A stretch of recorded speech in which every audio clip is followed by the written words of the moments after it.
கிறிஸ்து நல்லவர். கர்த்தருடைய பரிசுத்த நாமத்துக்கு மகிமை உண்டாகட்டும். கடந்த ஞாயிற்றுக்கிழமை நாம் தியானம் செய்த யோபுவின் புத்தகம் 22வது அதிகாரம் 21வது வசனம். யோபுவின் புத்தகம் 22ஆம் அதிகாரம் 21வது வசனத்தை நாம் வாசிக்கலாம். நீர் அவரோடே பழகி சமாதானமாயிரும் அதனால் உமக்கு நன்மை வரும். தேவன் நம்மை நன்மையினால் நிரப்புகிற தேவனாய் இருக்கிறார். நாம் எல்லாரும் நம்முடைய குடும்பத்தில் சகலவிதமான நன்மைகளையும் அனுபவித்து தேவனை மகிமைப்படுத்தும்படியாய் தேவன் நம்மை அழைத்த அழைப்பினுடைய நோக்கமே என்ன அப்படின்னு சொன்னால், நம்முடைய தேவன் பூரண சர்க்குணராக இருக்கிறார்.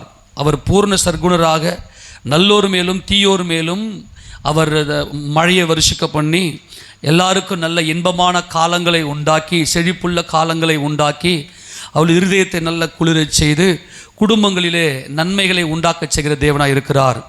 ஆனால் இன்றைக்கு நிறைய பேருடைய வாழ்க்கையில் அந்த நன்மைகள் இருப்பது இல்லை. ஆனால் அதே சமயம் யாரெல்லாம் தேவனோடு பழகினார்களோ அவர்களுடைய வாழ்க்கையிலெல்லாம் எந்த ஒரு சக்தியாலும் எடுத்து போட முடியாத, நான் சொல்கிறது புரிய நினைக்கிறேன், யாரெல்லாம் இயேசு ராஜாவோடு கூட பழகினார்களோ அவருடைய வாழ்க்கையில் தேவன் கொடுக்கிற அந்த நன்மையை ஒரு மனிதனாலோ அல்லது எந்த ஒரு வல்லமைக்கோ அதிகாரம் இல்லை அதை எடுத்து போடுவதற்கு. அப்படிப்பட்ட ஒரு தெய்வீக சமாதானத்தையும் ஒரு சந்தோஷத்தையும் தேவன் நமக்கு கொடுக்கிறார். தேவன் நமக்கு நன்மையினால் நம்முடைய வாயை திருப்தியாக்குகிறார். இந்த வசனம் நமக்கு பலமுறை நாம் தியானம் செய்திருக்கிறோம். மறுபடியும் இந்த வசனத்தை வாசிங்க. 103வது சங்கீதத்தில் அவர் எப்படிப்பட்ட ஆசீர்வாதத்தை கொடுக்கிறார். 1லேருந்தே வாசிங்க பார்க்கலாம். என் ஆத்துமாவே கர்த்தரை ஸ்தோத்திரி, என் முழு உள்ளமே அவருடைய பரிசுத்த நாமத்தை ஸ்தோத்திரி. என் ஆத்துமாவே கர்த்தரை ஸ்தோத்திரி, அவர் செய்த சகல உபகாரங்களையும் மறவாதே. நம்ம எப்பவுமே ஜெபம் பண்ணி முடிக்கும் போது இந்த வசனத்தை சொல்லுவோம். இது நம்ம யார் இதை முதல்ல ஜபத்தை முடிக்கும் போது இந்த வசனத்தை சொல்லி முடிக்கணும்னு சொன்னாங்கன்னு இது வரைக்கும் தெரியல, எனக்கு தெரியல. ஆனால் ஒவ்வொரு முறையும் நம் ஜபத்தை முடிக்கும்போது என் ஆத்துமாவே நீ கர்த்தரை ஸ்தோத்தரி, அல்லேலூயா. நம்முடைய ஆத்துமாவில் தேவன் வாசம் பண்ண விரும்புகிறார். அவரோடு பழகினவர்களுக்கு தான் தெரியும் என் வாழ்க்கையில் இதுவரைக்கும் அவர் செய்திருக்கிற நன்மைகள் எல்லாமே அவர் செய்த நன்மைகள் என்று. நான் பலமுறை அழுதிருக்கிறேன். கர்த்தராகிய இயேசு ராஜாவுடைய பரிசுத்த நாமத்துக்கு மகிமை உண்டாவதாக. நான் கர்த்தரை ஏற்றுக்கொண்டது என்னுடைய 24வது வயசில் தான்.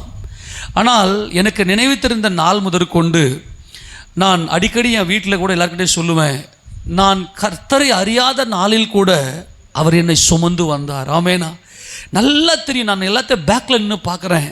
அந்த இடத்துல என் கர்த்தர் என் கூட இருந்து எனக்கு அவர் செய்த நன்மைகள் அதை நான் சொன்னனாவே என் கண்ணில் கண்ணீர் வரும்.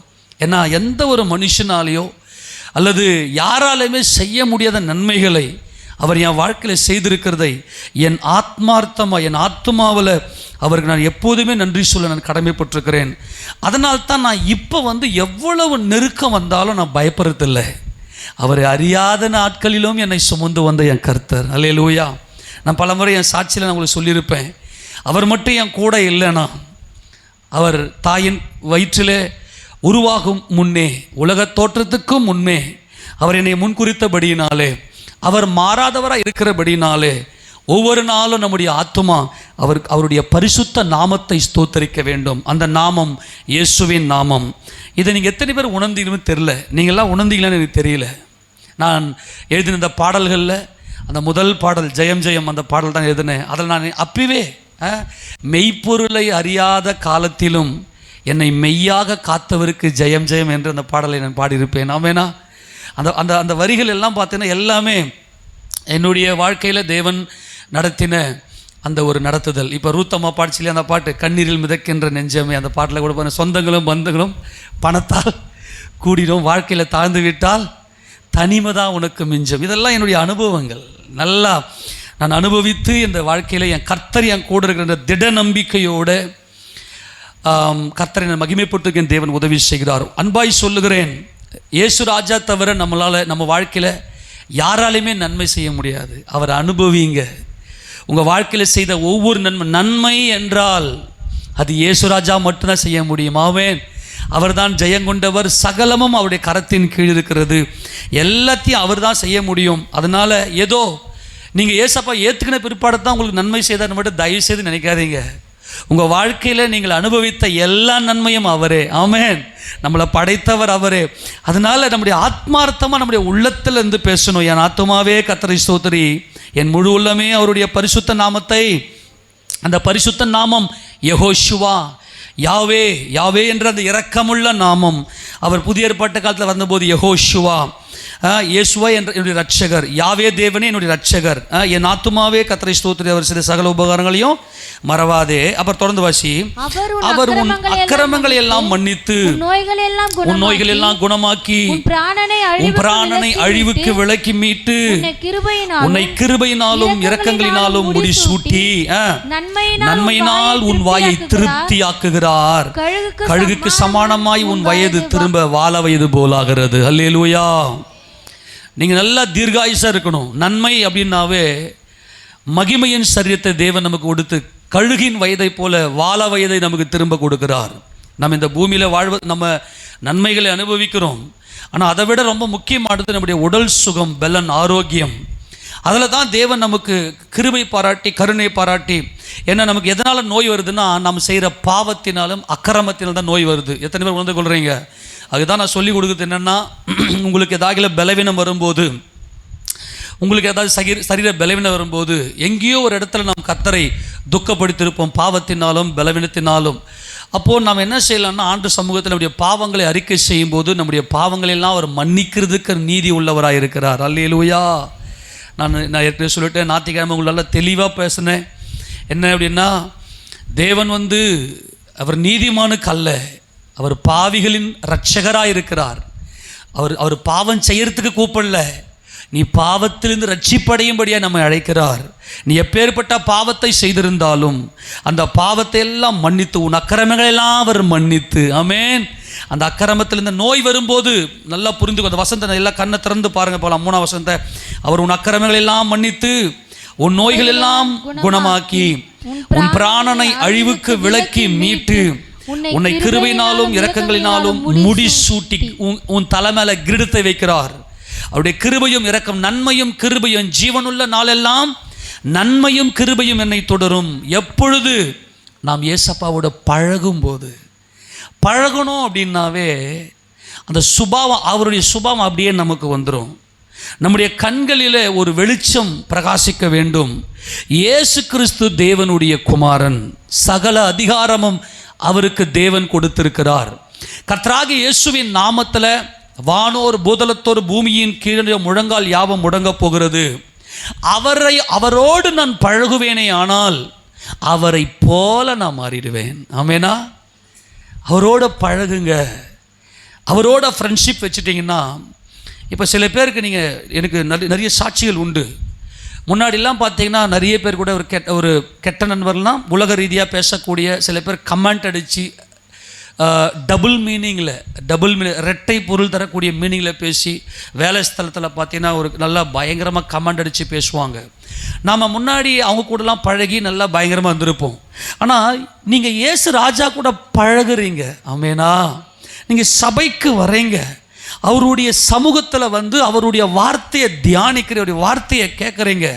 உங்களுக்கு அப்படிப்பட்ட அப்படிப்பட்ட அந்த பரியாச அந்த வார்த்தைகள்லாம் உங்களுக்கு ஒத்து வராது. நீங்கள் விட்டு விலகி வந்துடுவீங்க. ஆமேனா? இது தேவனே நமக்குள்ளே கொடுக்குறது. ஏன்னா நாம் அவரோடு பழகணும் அப்படின்னா அவரை போலவே நம்ம மாறிடுவோம். அவரை போலவே. அவர்தான் 7 என்பது அவர் தேவனுடைய குமாரன். அவர் இந்த உலகத்தில் மாம்சத்தில் வெளிப்பட்டு அவர் சகலத்தையும் செய்து முடித்துவிட்டு அந்த 7ஆம் நாளிலே தேவனாகிய பிதாவாகிய தேவனை நோக்கி அவருடைய சரீரம் கம்பீர சத்தமிட்டது. தேவன் அவரை மரித்தோரிலிருந்து என்ன பண்ணார்? உயிரோடு எழுப்பினார். ஆக இந்த உலகத்தில், இந்த உலகம் என்கின்ற இந்த சிருஷ்டி பிதாவாகிய தேவனை நோக்கி கூப்பிட்டது என்றால் அவருடைய குமாரனாகிய இயேசு கிறிஸ்துவ மாத்திரமே. இந்த மகிமையை அறிந்தவர் தான் ஆபிரகாம். மகிமையின் தேவன், இந்த மகிமையின் தேவன் தான், இந்த யெகோவா தேவன், இந்த மகிமையின் தேவன் தான் காரான் ஊரிலே இருந்த ஆபிரகாமுக்கு தரிசனமாகி அவர் ஊர் என்கிற கல்தேயரு பட்டணத்தை விட்டு பாலும் தேனும் ஓடுகிற கானான் தேசமாகிய தம்முடைய தேசத்துக்கு இந்த ஆபிரகாமை அவர் அழைத்து கொண்டு வந்து, தனியாய் இருந்த இந்த ஆபிரகாமை திரட்சியாய், வானத்தில் நட்சத்திரங்களின் அத்தனையாய் திரட்சியாய் அவர் பெருகச் செய்து கர்த்தர் என்ன செய்தார்? மகிமையடை செய்தார். அப்போ இந்த ஆபிரகாம் என்ன செய்தார் என்றால், இயேசு ராஜாவோட பழகி இயேசு ராஜா போலையே மாறிட்டார். ஆமெனா? அதனால தான் ஆபிரகாமை அவர் என் சிநேகிதனாகிய ஆபிரகாமே என்று தேவன் என்ன பண்ணார்? அவரே பேர் சொல்லி அழைத்தார். அப்போது ஆபிரகாமுடைய சந்ததியார் எல்லாருமே அவருடைய வார்த்தையின் மேலே தாகம் கொண்டு, ஏனென்றால் ஆபிரகாமுடைய சந்ததியாக இஸ்ரவேல் ஜனங்களுக்கு அவர் சீனாய் மலையில் உடன்படிக்கை பண்ணி அவருடைய வார்த்தையை கொடுக்கிறார். இப்போ நீங்கள்லாம் வார்த்தையை கேட்க வரீங்க இல்லையா? அவரோடு பழகுறீங்க இல்லையா? அவரோடு பழகும்போது நமக்கு என்ன அவருடைய சுபாவம் வந்துடும். அதே மாதிரி தான் ஆபிரகாமினுடைய சந்ததியாக இருந்த 18 வருஷமாய் கூனியாக இருந்தவள், அவள் தேவனுடைய சமூகத்தில் ஜபாலயத்தில் வந்து ஓய்வு நாள் தோறும் வாசிக்கப்படுகிற அவருடைய வார்த்தையை கேட்க வந்ததும் கர்த்தராகிய இயேசு கிறிஸ்து அவளுக்கு விடுதலையை கொடுத்தார் என்று பார்த்தோம். ஆமெனா? யார் யாரெல்லாம் இயேசப்பா சமூகத்தில் வந்து அவருடைய வார்த்தையை கேட்க வரீங்களோ அவர்கள் எல்லாருக்குமே எப்பேற்பட்ட கட்டாக இருந்தாலும், சாத்தான் கட்டுற கட்டு எப்பொழுது சாத்தான் கட்டுவான் அப்படின்னா, நம்ம மனுஷர்களோடு பழகும்போது, பழக்கம் அப்படின்னா நம்ம ஏற்கனவே பார்த்தோம். பழக்கம் அப்படின்னா அவங்கள கற்றுக்குவோம், அவங்களுடைய கேரக்டரை நம்ம கற்றுக்கொள்ளுவோம். அப்படி அல்ல, நாம் யாரை பார்த்து நாம் பழக வேண்டும் என்றால் நமது ஆண்டவராக இயேசு கிறிஸ்துவோடு நாம் பழகி அவரை கற்றுக்கொள்ள வேண்டும். எப்பொழுது நாம் ஒருத்தருடைய பழக்க வழக்கத்தை கற்றுக்கொள்ளுவோன்னா அவங்கள அங்கீகரிக்கும் போது, அவங்கள நேசிக்கும் போது, அவங்களுடைய பழக்க வழக்கம் நம்ம கற்றுக்கொள்ளுவோம். நான் இப்போ அன்பாய் சொல்லுகிறேன், மனிதனை நேசிக்கிறதுல ஒரு பிரயோஜனமும் கிடையாது. நீங்கள் முதலாவது கர்த்தராகிய இயேசு கிறிஸ்துவை நேசித்து அவருடைய வார்த்தையை நீங்கள் உட்கொள்வீர்களே ஆனால், அவருடைய வார்த்தையை நீங்கள் தியானிப்பீர்களே ஆனால், நீங்கள் அவரை போலவே மாறிடுவீங்க. அந்த 7 என்கின்ற மகிமைக்குள்ளே போவீங்க. அதனால தான் ஆபிரகாமுடைய சரீரம் செத்து போன பிற்பாடும் அவர் 100 வயதில் பிள்ளையை பெற்றெடுத்தார். ஆமேனா? 119வது சங்கீதத்தில் 7ஆம் வசனத்தை வாசிக்க பார்க்கலாம். 119ஆம் சங்கீதம் 7ஆம் வசனம். உம்முடைய நீதி நியாயங்களை நான் கற்றுக்கொள்ளும் பொழுது செம்மையான இருதயத்தால் உம்மை துதிப்பேன்.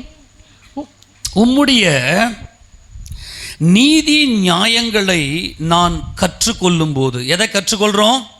நம்ம யார் கூட பழகிறோமோ அவங்களுடைய பழக்க வழக்கம்தான் நாமளும் அப்படியே மாறிடுவோம். நீங்கள் இரவும் பகலும் அவருடைய பிரமாணங்களை, அவருடைய நீதியை நல்ல கவனி. எதை கற்றுக்கொள்ளணும்? இயேசு கிறிஸ்துவினுடைய நீதியும் அவருடைய நியாயங்களையும் நாம் கற்றுக்கொள்ளும் போது, மறுபடியும் அந்த வசந்த வாசிங்கெல்லாம் சேர்ந்து வாசிங்க பார்க்கலாம். உம்முடைய நீதி நியாயங்களை நான் எப்போ கற்றுக்கொள்ளுவோம்? ஒருத்தரை கூட பழகினா தான் அந்த பழக்க வழக்கம் அப்படியே மாறிடும். ஆமேனா? யார் கூட நம்ம பழகுவோம்? நாம் யாரை நேசிக்கிறோமோ அவர்களோடு நாம் பழகுவோம். நாம் அது ஆண்டவராகிய இயேசு கிறிஸ்து மாத்திரம்தான் தேவனுடைய குமாரன், சகல அதிகாரமும் படைத்தவர் இயேசு கிறிஸ்துவே என்பதை நீங்கள் அறிந்திருந்து எனக்காக அவர் யாவையும் செய்து முடித்திருக்கிறார் என்பதை நீங்கள் உணர்வீர்களே ஆனால் அவரோடு பழகுவீர்கள். அவரோடு பழகுறதுனா என்னென்னா கருத்து பரிமாற்றம். அவ்வளோதான், முடிஞ்சு போச்சு. கருத்து பரிமாற்றம். ஒருத்தர் கூட பழகும்போது அவர்களுடைய ஆலோசனைகள், அவருடைய நீதி, அவருடைய நியாயங்களை எல்லாம் நாம் கற்றுக்கொள்ளுவோம். அப்போது உம்முடைய நீதி நியாயங்களை நான் கற்றுக்கொள்ளும் போது செம்மையான இருதயத்தால் உம்மை துதிப்பேன். என் இருதயம் செம்மைப்பட்டு விடும். இன்றைக்கி பிரச்சனை நான் ஏற்கனவே நம்ம பல முறை தியானம் செய்து விட்டோம்.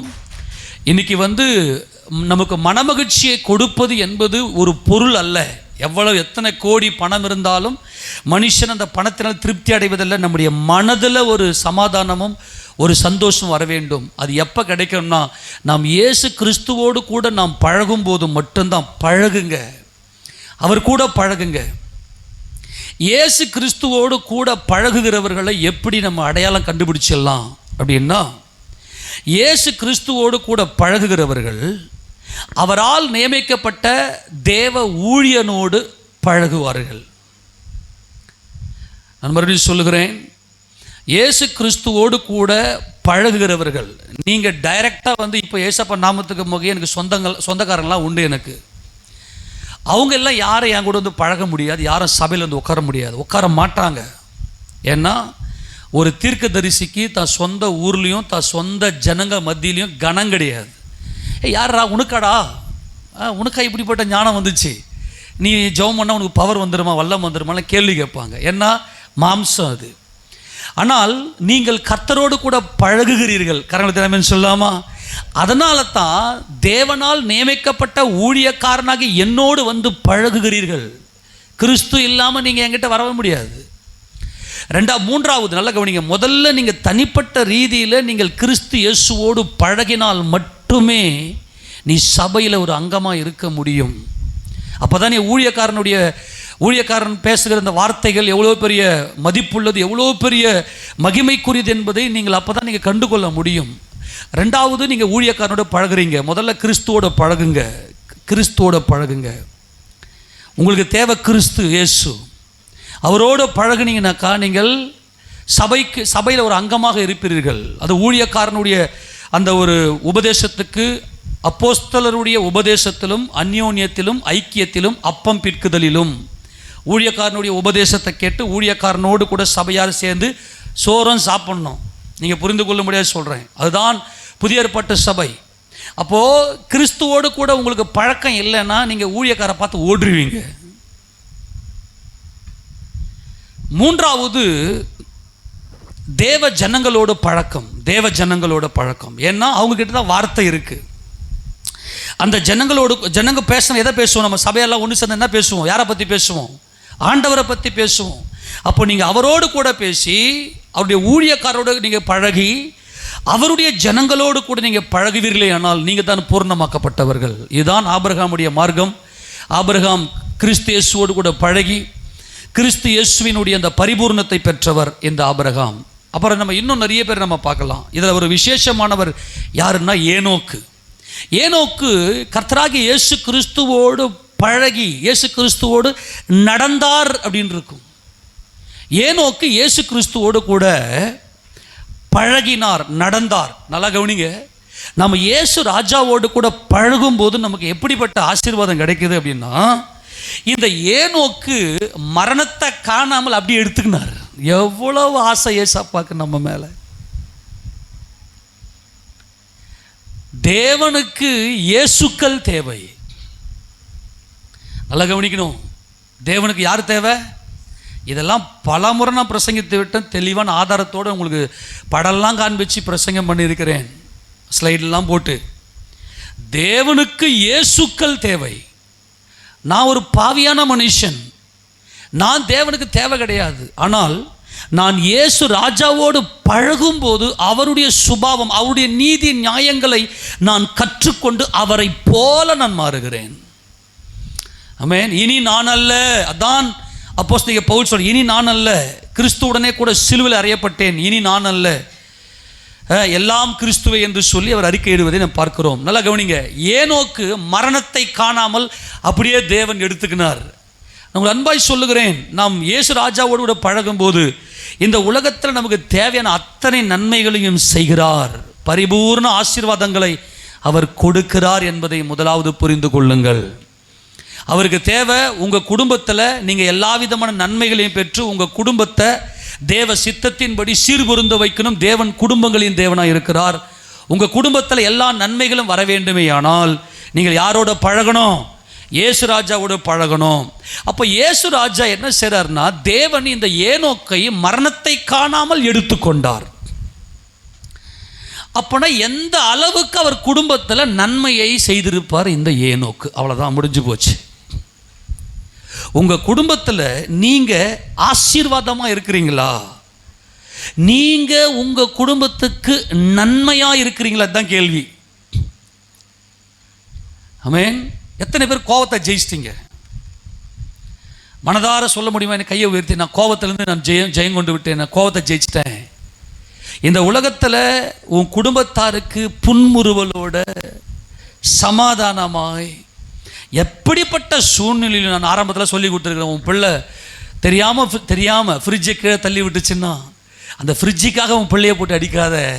உன் பிள்ளையை அரவணைச்சி பரவாயில்ல அப்படின்னு சொல்லி அந்த பிள்ளையை தட்டி கொடுங்கலாம் ஆரம்ப சொல்லிக்கிறேன். நம்ம பிள்ளைங்க எப்பவுமே கிறுக்கு புத்தி இல்லையா, ஃப்ரிட்ஜை போய் தள்ளி விட்டே பாஸ்ட்னு சொன்னார். அப்படியெல்லாம் பண்ணக்கூடாது. யதார்த்தமாய் தெரியாமல் ஏதோ ஒன்று நடந்து போச்சு, டேய் இங்கே வாடா போய் இந்த 50 ரூபா கொடுத்து கையில் கொடுத்து கடைக்கு போயிட்டு இதை வாங்கிட்டு வாடா, ஒரு பொருள் வாங்கிடான்னு அனுப்புகிறீங்க. போகிற வேகத்தில் புள்ள விளையாடினே போயிட்டு 50 ரூபா தொலைச்சிருச்சு. மவனை கொம்பை எடுத்து பிச்சு பிச்சு பிச்சு அந்த குழந்தைய அடித்து பண்ணுவீங்க பாருங்க நாசம். நல்லா கவனிங்க, தேவன் இந்த ஏனோக்கை அப்படியே எடுத்துக்கிறார். எல்லாருக்கும் சாவு, ஆனால் ஏனோக்குக்கு மட்டும் சாவே இல்லை. இயேசு ராஜா தேவன் அந்த ஏனோக்கை அப்படியே மேலே எடுத்துக்கினாரு. எத்தனை பேருக்கு நான் சொல்கிறது ஆச்சரியமாக இருக்கு.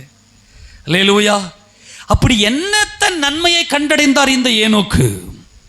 தான் குடும்பத்தாருக்கு அவ்வளவு பெரிய நன்மையை அவர் செய்திருக்கிறார். அப்பனா இந்த ஏனோக்கு கர்த்தரோட கூட நடந்தார், பழகினார். ஏனோக்கு கர்த்தரோட கூட பழகினார், நடந்தார். எடுத்து வாசிக்க பார்க்கலாம். ஆதியாகம புத்தகத்தில் ஏனோக்கை பற்றி 5ஆம் அதிகாரத்தில் இருக்கிறது. எல்லாம் திருப்பி கொள்ளுங்க, இதை நம்ம பார்த்துருக்கிறோம். வாசிக்க பார்க்கலாம். 21 வாசிக்க பார்க்கலாம். ஏனோக்கு 65 வயதான போது மெத்துசலாவை பெற்றான். ஏனோக்கு மெத்துசலாவை பெற்ற பின் 300 வருஷம் தேவனோடு சஞ்சரித்து கொண்டிருந்து. எத்தனை வருஷம் சஞ்சரித்தாராம்? அந்த சஞ்சரித்து என்பது வாக்டு வித் காட், தேவனோடு நடந்தார். தேவனோடு சஞ்சரித்து கொண்டிருந்து குமாரரையும் குமாரத்திகளையும் பெற்றான். ஏனோக்குடைய நாட்கள் எல்லாம் 365 வருஷம். ஏனோக்கு தேவனோடு சஞ்சரித்து கொண்டிருக்கையில் காணப்படாமற் போனான். தேவன் அவனை எடுத்துக்கொண்டார். தேவன் அவனை யார் எடுத்துக்கொண்டாராம்? ஏனோக்கு எடுத்துக்கொண்டாராம். சரி, ஏனோக்கு அங்க என்னதான் பண்ணாரு? அப்படி ஒரே ஒரு விஷயம், ஏனோக்கு 300 வருஷம் தேவனோட சஞ்சரித்து கொண்டிருந்தார். சஞ்சரித்து அப்படின்னா அவரோட பழகி, அவருடைய நீதி நியாயங்களை இவர் கற்றுக்கொண்டு அவரை போல மாறினார். இயேசு கிறிஸ்து 7 என்கின்ற நல்ல கவனி, இயேசு கிறிஸ்து தான் 7, தேவனை நோக்கி கூப்பிட்டவர்.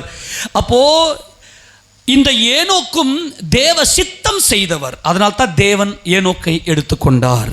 ஆமெனா? நல்லா கவனிங்க, யார் தேவகுமாரன்? தேவகுமார் யாரு? இயேசு ராஜா தான் தேவகுமாரன். நல்லா புரிஞ்சுங்க. நல்லா 7 பாருங்க, 6இன் பரிபூரணமே கிறிஸ்து தான். 6 இயேசு கிறிஸ்து தான் மனிதனாக வந்த இயேசு கிறிஸ்து 6இன் பரிபூரணம். இந்த இடத்துல ஏனோக்குடைய வாழ்க்கையை பற்றி நம்ம அறிஞ்சு கொள்ளணும்னா நம்ம பண்ண வேண்டிய ஒரு விஷயம் என்னதுன்னா, ஃபுல்லாக நம்பர் தான் குத்துக்கிறாரு. இங்கே பாருங்க, ஏனோக்கு 65 வயசு மெத்துசலா பெற்றாராம். அப்புறம் மெத்துசலா பெற்ற பின்ன 300 வருஷம் மறுபடியும் நம்பரை கொடுக்குறாரு. 300 வருஷம் தேவனை சஞ்சரித்தாராம். குமாரத்தை பெற்றாராம். ஏனோக்குடைய நல்லா 365 வருஷமா ஃபுல்லாக நம்பரே கொடுக்குறாரு. அப்போ இந்த நம்பரை கொஞ்சம் நம்ம டீகோட் பண்ணால் தான் ஏனோக்குடைய இந்த பழக்கம் எப்படி கர்த்தரோடு பழகினார்னு தெரியும். அது மட்டும் இல்லாமல் யூதா சொல்லும் போது என்ன சொல்றார்? யூதா ஆதாமுக்கு 7ஆம் தலைமுறைன்னு அங்கேயும் நம்பரை கொண்டு வராரு. அப்போ ஏனோக்குடைய இந்த வாழ்க்கை, ஏனோக்கு எப்படி எடுத்துக்கொள்ளப்பட்டார், ஏனோக்கு எப்படி தன்னுடைய குடும்பத்துக்கு நன்மையாக மாறினார், ஏனோக்கு எப்படி நன்மையை பெற்றுக்கொண்டார் என்பதை நம்ம அறியணும்னா இந்த நம்பர்லாம் கொஞ்சம் பொறுமையாக டீகோட் பண்ணணும். கால்குலேட்டர்லாம் ரெடியாக வச்சுக்கிறீங்களா? நம்பரில் தான் அடங்கியிருக்குது உள்ள. நல்லா கவனிங்க, ஏனோக்கு என்ன பண்ணாராம்? மரணத்தை காணாமல் தேவன் ஏனோக்க எடுத்துக்கொண்டாராம். இந்த இடத்துல தேவன் அப்படின்னா எலோஹிம் இல்லையா, திருத்துவ தேவன். அப்போ பிதா குமாரன் பரிசுத்த ஆவியானவரோடு இவர் பழகி இருக்கிறார். கிறிஸ்து இயேசுவோடு பழகி பரிசுத்த ஆவியுடைய பலத்தில் பிதாவின் சித்தம் செய்திருக்கிறார். 7 என்பது பிதாவாகிய தேவ சித்தம் செய்வது, தேவ சித்தம் செய்த தேவகுமாரன். அப்போ இயேசு கிறிஸ்து தான் தேவகுமாரன்.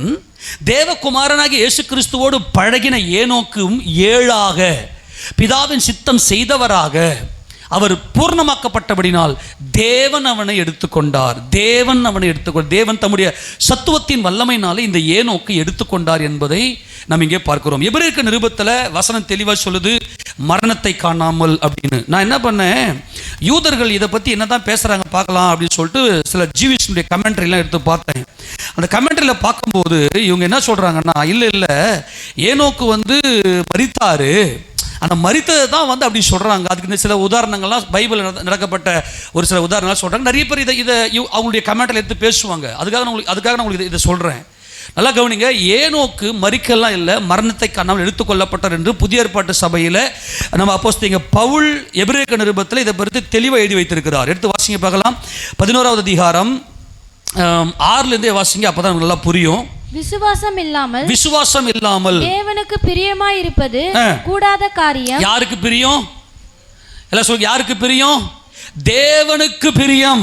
ஏனோக்கு தேவனுக்கு பிரியம் உள்ளவராய் இருந்தார். அப்படியானால் அவர் விசுவாசத்தில் ஆவியாயிருக்கிற தேவனுடைய பிள்ளையாய் வாழ்ந்தார். பிரியம் என்றால் இவன் குமாரன், இவருடைய நேச குமாரன், இவரில் நான் பிரியமா இருக்கிறேன். ஆமெனா. தம்முடைய குமாரனாகிய இயேசு கிறிஸ்துவை குறித்து அவர் சொன்ன சாட்சி, இவரில் நான் பிரியமா இருக்கிறேன். இந்த பிரியம் என்பது குமாரன், 7 தேவனுடைய சித்தம் செய்து முடித்த அந்த குமாரன். அப்போ தேவனுக்கு பிரியமா இருப்பது கூடாத காரியம். வாசி, தொடர்ந்து வாசிங்க.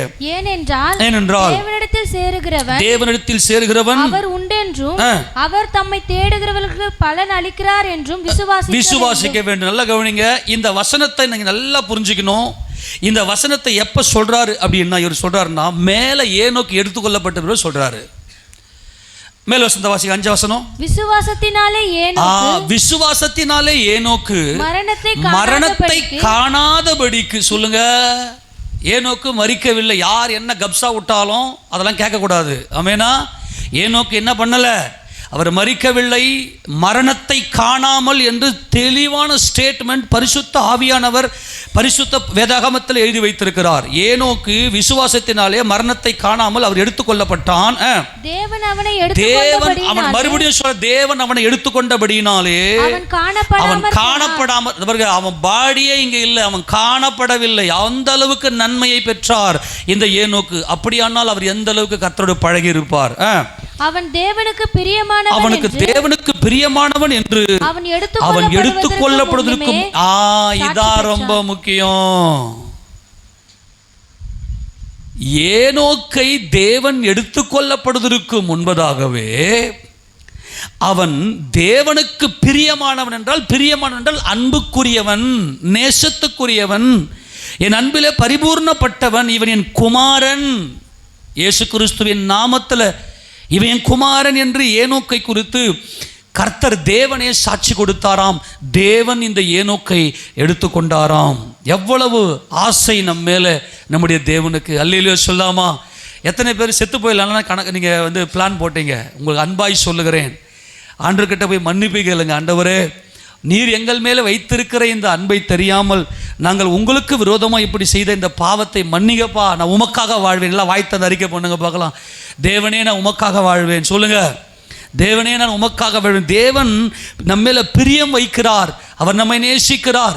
நாம் அவருடைய பிள்ளைகளாக வேண்டும் என்று அவர் தம்மை வெளிப்படுத்துகிறார். நமக்கு அவர் தம்மை வெளிப்படுத்துகிறார். அதனால நாம் என்ன செய்யணும்னா, இந்த ஏனோக்கு எடுத்துக்கொள்ளப்படுவதற்கு முன்பதாகவே அவர் தேவனாலே சாட்சி பெற்றாராம்.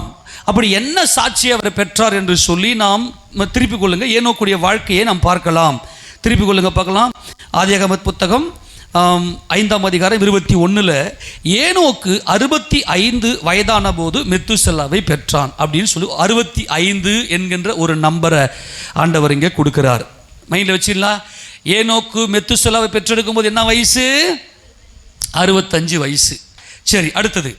ஏனோக்கு மெத்துசெலாவை பெற்ற பின் 300 வருஷம் தேவனோடு சஞ்சரித்து கொண்டிருந்து குமாரரையும் குமாரத்திகளையும் பெற்ற நல்ல குடும்ப வாழ்க்கை செய்தார்.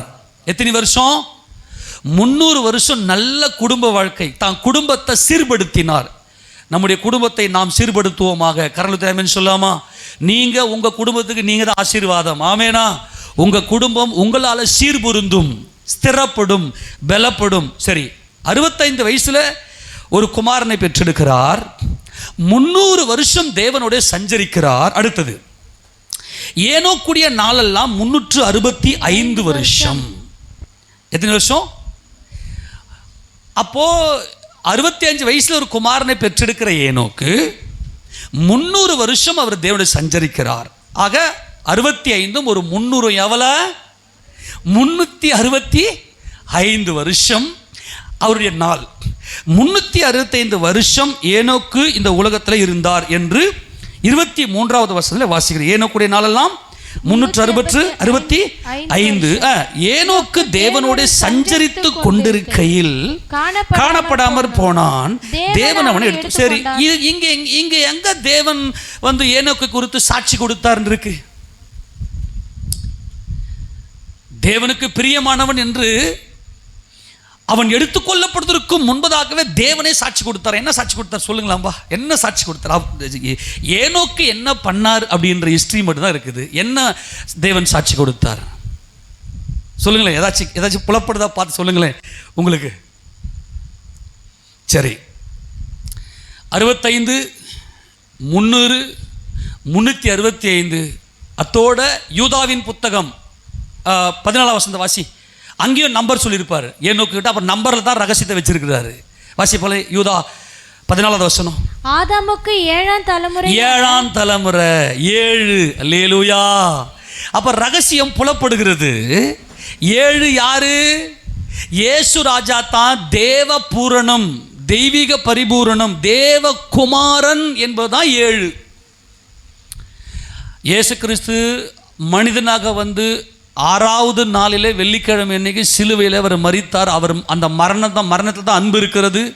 இயேசு கிறிஸ்து தான் மனித பூரணம், இயேசு கிறிஸ்து தான் தெய்வீக பூரணம். 7 என்கின்ற பரிபூரணம் என்னவென்றால் இயேசு கிறிஸ்து தேவனுடைய குமாரன். ஆமெனா. 7ஆம் நாளிலே அவருடைய சரீரம் அழிவை காணவில்லை. தேவன் அவரை 8வது நாளிலே உயிரோடு எழுப்பினார்.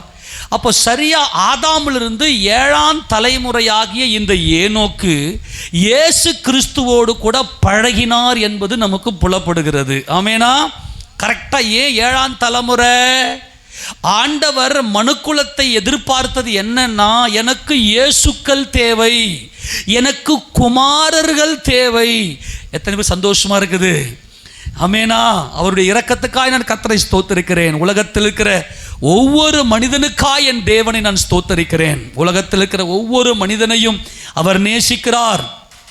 7 என்பது ஆதாமுக்கு சரியா 7ஆம் தலைமுறை.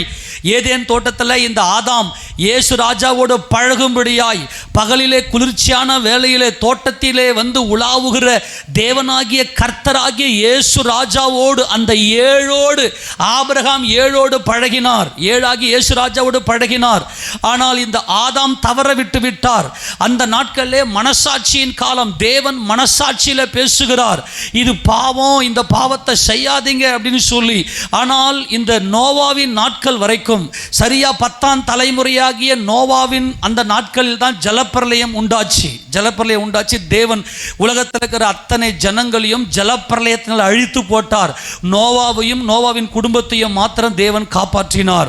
காரணம் என்னன்னு சொன்னா, அந்த நாட்களில் மனசாட்சியின் காலம். அந்த மனசாட்சியின் காலத்தில் தேவன் வந்து மனசாட்சியில பேசினார், இது பாவம், இந்த பாவத்தை செய்யாதீங்க. ஏனென்றால் நமக்குள்ள இருக்கிற இந்த ஆவி தேவனுடையது. ஆமெனா. ஆண்டவர் நம்மோட பேசினார். ஆனால் நோவாவின் காலத்தில் இந்த ஜனங்க என்ன பண்ணாங்க அப்படின்னா, மிருகமா இருந்தார்கள். புசித்து குடித்து பெண் கொண்டு பெண் கொடுத்தார்கள். நோவாவின் நாட்கள் என்பது ஆதாம் பாவம் செய்து விட்டு வெளியே தோட்டத்தை விட்டு வெளியே துரத்தி விட்ட பிற்பாடு நோவாவின் ஜலப்பிரளயம் வரைக்கும் இருந்த அந்த ஜனங்கள் வந்து நோவாவின் காலத்து ஜனங்கள்.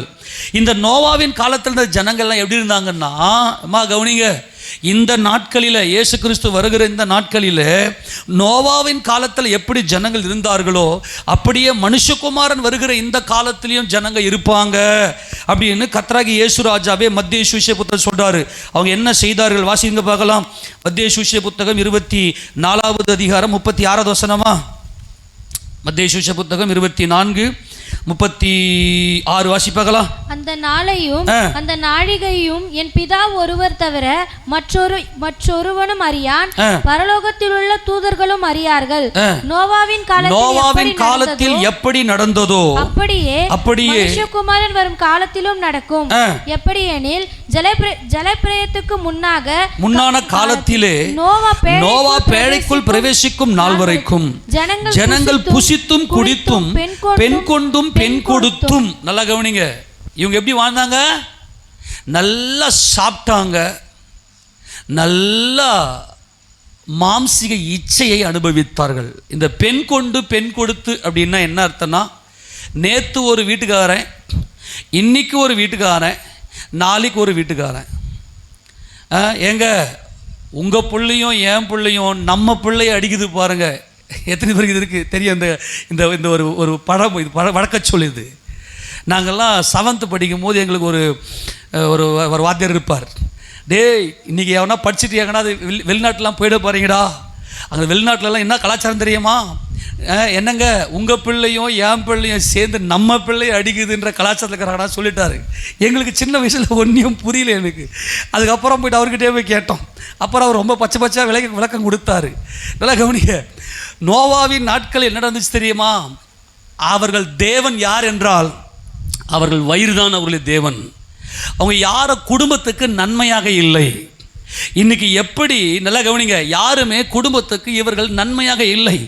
ஜனங்கள் புசித்தார்கள், குடித்தார்கள், பெண் கொண்டு பெண் கொடுத்தார்கள், நல்லா சாப்பிடுவாங்க, நல்ல சினிமா, டிவி சீரியல் அல்லது இன்ஸ்டாகிராம், ஃபேஸ்புக்கு, வாட்ஸ்அப்பு இதில் அசிங்கமான அல்லது இவர்களுடைய ஆண்மையை, இவருடைய பெண்மையை கிளர்ச்சி செய்யக்கூடிய இந்த காரியத்தை ஸ்லைடில் போட்டு தள்ளி உட்காந்துருப்பாங்க. இதுதான் நோவாவின் நாட்கள் நடந்துச்சு. இன்றைக்கும் பார்த்தீங்கன்னா தேவனோட கிறிஸ்துவோட பழகி மனசாட்சிக்கு பயந்து தங்கள் குடும்பத்துக்கு நன்மை உள்ளவர்களாக இவர்கள் இருக்க மாட்டார்கள். நோவாவின் நாட்கள் எப்படி நடந்துச்சோ மனுஷகுமாரன் வரக்கூடிய நாட்களிலும் அப்படியே நடக்கும். அவங்க என்ன செய்வாங்க, நல்ல ஸ்பெஷல் சாப்பாடு இருக்கும், நல்ல ஸ்பெஷல் சாப்பாடு, நல்ல விதவிதமாக, காலையில் ஒரு டிஷ்ஷு, மதியம் ஒரு டிஷ்ஷு, நைட்டுக்கு ஒரு டிஷ்ஷு, இடையில நிறைய ஸ்நாக்ஸ் வேறு. இதில் பயங்கரமாக சாப்பாட்டுக்கு தான் முக்கியத்துவம் இருக்கும். அடுத்தது பார்த்தீங்கன்னாக்கா இவருடைய இச்சையை நிறைவேற்றி கொள்ளக்கூடிய, இன்றைக்கும் பாருங்கள் இன்ஸ்டாகிராம் எடுத்து பார்த்து பாருங்கள் எவ்வளவு அசிங்கங்கள்.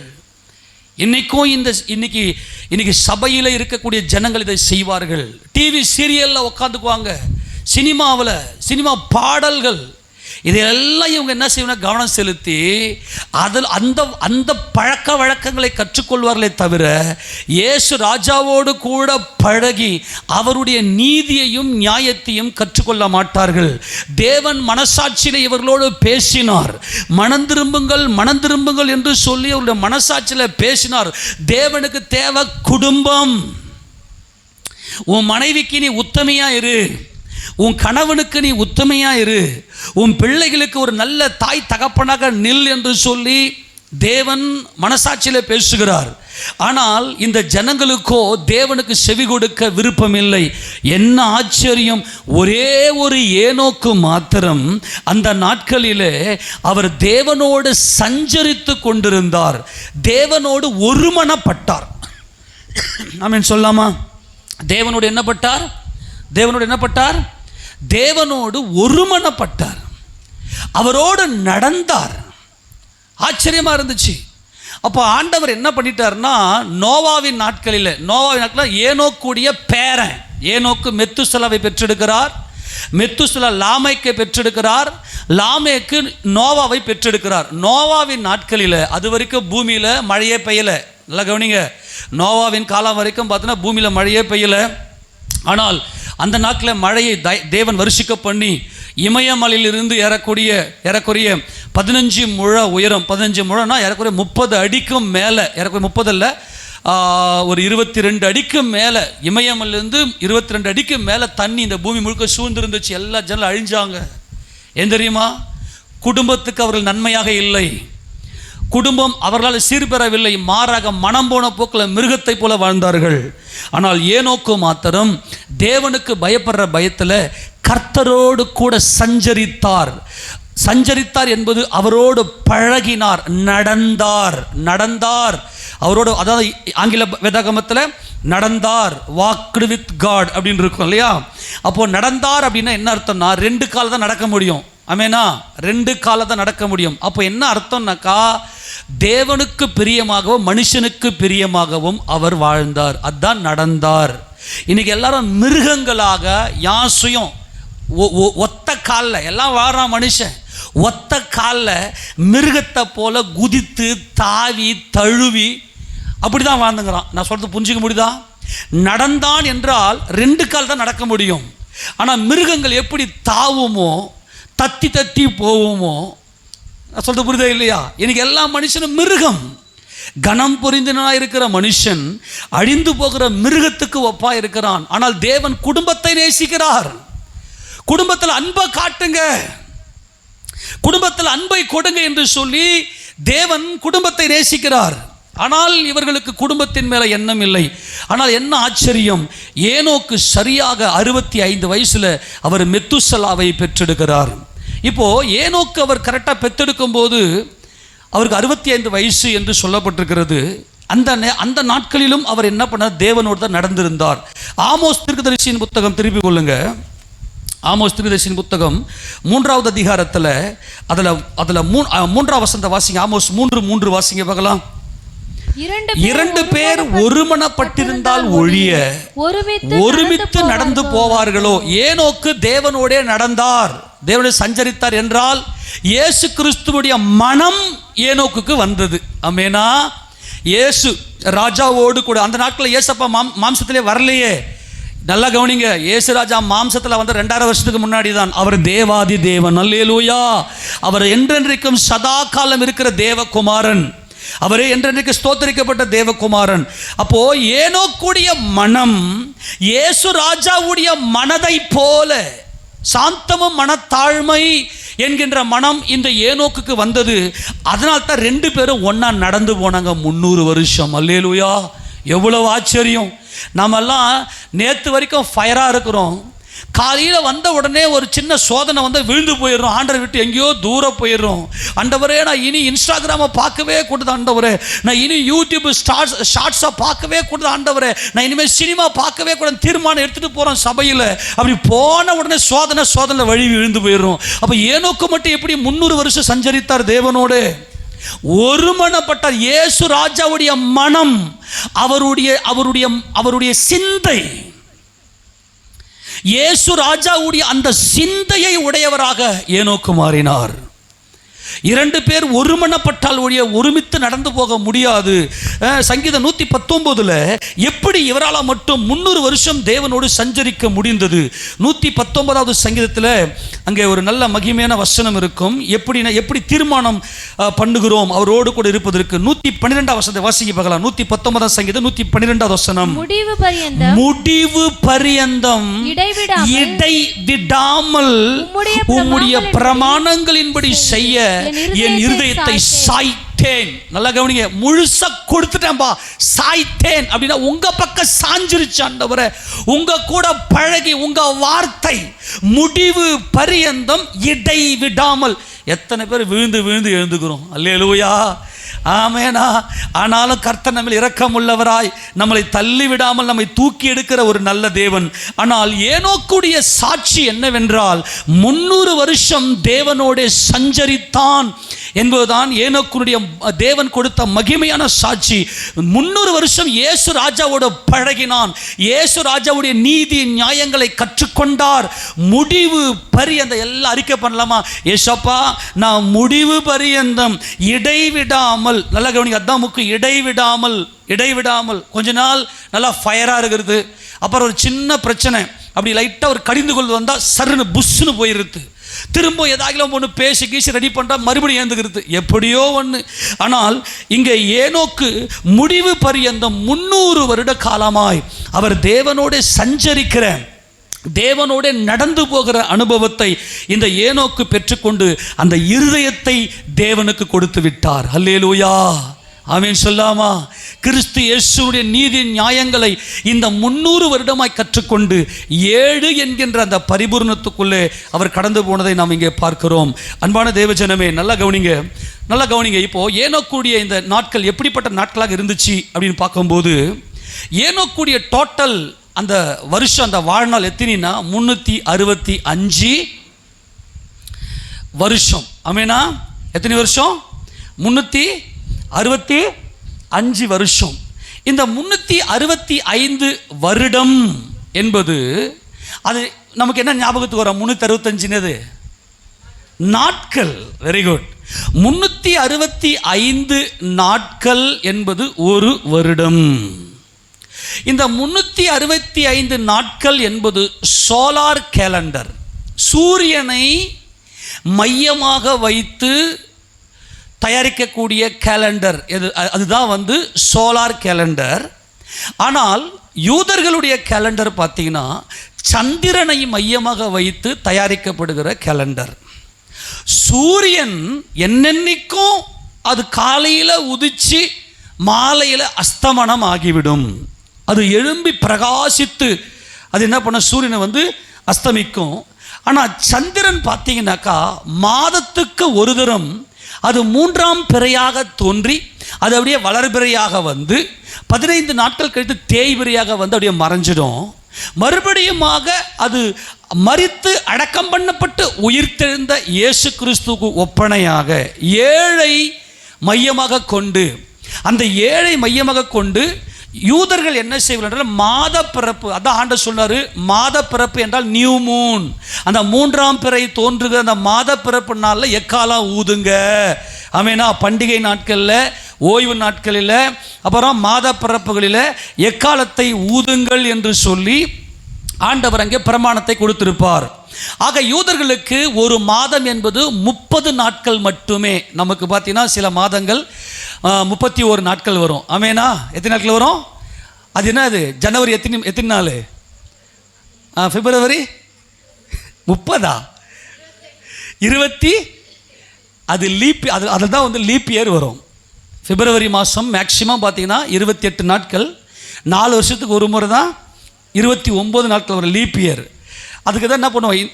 இந்த மெத்தடு ஞாபகா, இது மேலே ஜனவரி, கீழே பிப்ரவரி, இப்படி 1 by 1 போகணும். மேலே 31, கீழே 30, அப்படிலாம் 29 சொல்லி கொடுத்தாங்க நாங்கள் ஸ்கூலில் படிக்க ஞாபகம் வச்சுக்கிறதுக்கு. அப்போது 1 by 1 வந்தபோது ஜூலையும் ஆகஸ்டும் இங்கே வந்துடும் இல்லையா, அதுவும் 31. ஆக 365 நாள் என்பது சூரியனும் 30 நாளை பேஸ் பண்ணி சந்திரனை மையமாக கொண்ட கேலண்டர். யூதர்களுக்கு 365 நாள் அல்ல, 360 நாள் தான் யூதர்களுடைய கேலண்டர். அதுதான் வெளிப்படுத்துகிற விசேஷத்தில் 1260 இல்லையா, 1236 40 இல்லையா, 1260 நாளளவும் வரும் இல்லையா, 3 வருஷம். அப்போ யூதர்கள் எதை மென்ஷன் பண்ணி பண்ணுவாங்க அப்படின்னா 30 நாட்கள், அவருடைய கேலண்டர் 30 நாட்கள். அப்போது இந்த சூரியன், இந்த சந்திரன், இதை பேஸ் பண்ணி தான் இவங்க என்ன பண்ணுறாங்கன்னா கேலண்டரை அமைக்கிறாங்க. இப்போது இந்த சூரியன் என்பது எதை குறிக்கிறது? எடுத்து வாசிக்க பார்க்கலாம். இப்போ ஏனோக்குடைய நாள் என்பது என்னது? சூரியனை மையமாக வைத்திருக்கிறது. மல்கியா தீர்க்கதரிசியின் புத்தகம் 4வது அதிகாரத்தில், மல்கியா தீர்க்கதரிசி புத்தகம் 4வது அதிகாரத்தில் 2வது வசனத்தை வாசிக்க பார்க்கலாம். ஆனாலும் என் நாமத்துக்கு பயந்திருக்கிற உங்கள் மேல் நீதியின் சூரியன் உதிக்கும். அல்லேலூயா. இந்த சூரியனை மையமாக வைத்த கேலண்டர் எத்தனை நாட்கள்? ஒரு வருஷத்துக்கு 365 நாட்கள். இவர் 365 வருஷம் தானே வாழ்ந்தார். எப்படி நாட்கள் அப்படி கொண்டு போகலாம் அப்படி பார்த்தீங்கன்னாக்கா, இவர் கிறிஸ்து இயேசுவினுடைய அந்த தீர்க்க தரிசனம் வருவதற்கு முன்பதாக மனசாட்சியின் காலத்தில் வாழ்ந்தபடினாலே அந்த வருஷங்களெல்லாம் நாட்களாக, இப்போ தானியேலுக்கு கர்த்தர் வெளிப்படுத்தும் போது, நீங்கள் எருசலேமை திரும்ப எடுப்பத்தி கட்டக்கூடிய அந்த நாட்கள் வருவதற்கு உன் ஜனத்தின் மேலும் உன்னுடைய நகரத்தின் மேலும் 70 வாரங்கள் செல்லும். ஒரு வாரத்துக்கு 7 நாள் கணக்கின்படி இந்த 7 நாள் என்பது 7 வருஷங்களை காண்பிக்கும். 7 நாள் என்பது 7 வருஷம். அதே போல இவர் ஏனோக்குடைய நாட்களில் அந்த வருஷம் என்பது நாளாக கணக்கிடப்படுகிறது. ஆமேனா. ஏன்னா ரிவர்ஸில், ஏன்னா அந்த நாட்டில் தீர்க்க தரிசனம் உரைக்கப்படாத மனசாட்சியின் காலம். அப்போ 365 வருடம் அவர் வாழ்ந்தார் என்றால் 365 நாட்கள் என்பது ஒரு சூரியனை மையமாக கொண்ட ஒரு வருஷம் என்பதும், அந்த ஒரு வருஷம் என்பது தேவனுடைய பார்வையில் ஒரு நாள் என்பதும் நாம் கணக்குள்ளே கொண்டு வர வேண்டும். எத்தனை சொல்றது புரியுது? ஆமேனா. அப்போ சூரியன் என்பது நீதி. உம்முடைய நீதி நியாயங்களை நான் கற்றுக்கொள்ளும் போது செம்மையான இருதயத்தால் உம்மை துதிப்பேன். இயேசு கிறிஸ்துவுடைய நீதி என்ன? சூரியன் எப்போ நமக்கு தென்படும்? பகலில் தென்படும். இப்போ உலகத்தில் இருக்கிற ஜனங்கள் எல்லாரும் சுயநீதியில் இருக்கிறாங்க. நான் நீதிமான்னு சொல்லி தங்களை தாங்களே நீதிமான் என்று சொல்லி வஸ்திரத்தை தரித்து கொண்டார்கள். இவர்களுக்கு மத்தியில் நமது ஆண்டவராகிய இயேசு கிறிஸ்து இந்த பூமிக்கு வந்து இயேசுக்கு தேவாதி தேவனுக்கே மகிமை உண்டாவதாக, நான் தேவனுடைய குமாரன் என்று சொல்லி இந்த ஜனங்களுடைய நீதிக்கு மத்தியில் இயேசு கிறிஸ்துவின் நீதி, என்னை கண்டவன் என் பிதாவை கண்டான். கரந்தவன் சொல்லாமா? ஏனோக்கு எப்படி வாழ்ந்தார் என்றால், அன்னைக்கு இருந்த அந்த பொல்லாத ஜனங்களுக்கு மத்தியில், மிருகத்தை போல வாழ்ந்து கொண்ட அந்த ஜனங்களுக்கு மத்தியில் அவர் இயேசு கிறிஸ்துவின் நாமத்தில் தேவனை மகிமைப்படுத்தினார். அதுதான் ஏனோக்குடைய 365 வருட வாழ்நாளில் அவர் என்ன பண்ணார்னா, நீதியின் சூரியனாகிய இயேசு கிறிஸ்து அவர் மேல உதித்திருந்தார். கர்த்தராகிய இயேசு கிறிஸ்துடைய முக பிரகாசம், கர்த்தராகிய இயேசு கிறிஸ்துவை ஏனோக்கு நோக்கி பார்த்ததினால அவர்கள் அவரை நோக்கி பார்த்து பிரகாசம் அடைந்தார்கள். அவர்கள் முகங்கள் வெட்கப்படாமல் எடுத்துக்கொள்ளப்பட்டார்கள். ஆமென். நல்லா கவனிக்கணும். என் நாமத்துக்கு பயந்திருக்கிற உங்கள் மேல் நீதியின் சூரியன் உதிக்கும். அப்புறம் அதன் சட்டைகளின் கீழ் ஆரோக்கியம். அல்லேலூயா. உனக்கு மரணம் இல்லை. ஆமெனா. பிதாவாகிய தேவனுக்கே மகிமை உண்டாவதாக இயேசு கிறிஸ்துவின் நாமத்தில் என்று சொல்லி சுயநீதி ஜனங்களுக்கு மத்தியில் தன்னை மகிமைப்படுத்தாமல் தேவனையே மகிமைப்படுத்தின உங்களுக்கு ஆரோக்கியம், உங்களுக்கு சாவு இல்லை. ஏன்னா தேவன் என்றென்றைக்கும் ஜீவிக்கிறவர், நித்தியமானவர், அவர் நித்திய பிதாவாய் அவர் இருக்கிறார். அப்போ இந்த ஜனங்களுக்கு மத்தியில் பகலில் எல்லாரையும் பார்க்கிற, ஒருவர் பார்க்கிற ஜனங்களுக்கு மத்தியில் இயேசு கிறிஸ்து எப்படி என்னை கண்டவன் என் பிதாவை கண்டான் அப்படின்னு சொல்லி தேவனுடைய நீதியை வெளிப்படுத்தினாரோ, அதே போல ஏனோக்கு 365 வருடம் என்பது அவர் தேவனையே மகிமைப்படுத்தினார். ஆமென் சொல்லாமா? அப்போ அது சட்டைகளின் கீழே ஆரோக்கியம் இருக்கும். நீங்கள் வெளியே புறப்பட்டு போய் கொழுத்த கன்றுகளைப் போல வளருவீர்கள். இந்த கன்று என்பது தேவ சித்தம் செய்தல். ஆமென். தேவ சித்தம் இந்த ஏனோக்கு செய்தார். தேவனோடு பழகி, கொழுத்த கன்று என்பது முடிவு பரியந்தம் தேவசித்தம் செய்வீர்கள் என்ற கொழுத்த கன்று. அது ஒருபோது சோர்ந்து போவதில்லை, வாடி போவதில்லை.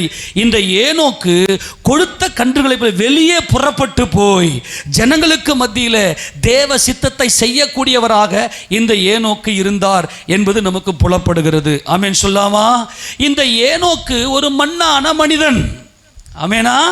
இந்த மண்ணான மனிதன் மேல நீதியின் சூரியன் உதிக்கிறது பகலிலே. அப்ப இரவிலே சந்திரனும் நட்சத்திரங்களும். ஆமெனா? இரவில் என்னது? சந்திரனும் நட்சத்திரங்களும். இந்த இரவு என்பது ஜனங்களுக்குள்ளே இருக்கிற அந்தகாரம். இந்த ஜனங்களுக்குள்ளே நீதியின் சூரியனாகி இயேசு கிறிஸ்துவின் வெளிச்சம் பிரகாசிக்காதபடியினாலே சந்திரன் என்கின்ற அந்த சமாதானம், குடும்பத்தில் சமாதானம், சந்திரன் என்பது சமாதானம். இரவில் இந்த ஜனங்களால் அன்பா இருக்க முடியவில்லை. எந்த மனிதனுக்குள்ளும் அன்பு கிடையாது, தெரியுமா? அவன் ஜஸ்ட் மாம்சிக பாசம். ஒரு மிருகம் எப்படி தான் போட்ட குட்டி மேலே பாசம் வைக்கிறது, அந்த பாசம் தான் தவிர அன்பு கிடையாது. அன்பு என்றால் எந்த ஒரு எதிர்பார்ப்பும் இல்லாமல் தம்மைத்தாமே கொடுக்கிற அந்த சமாதானம் தான் சந்திரன்.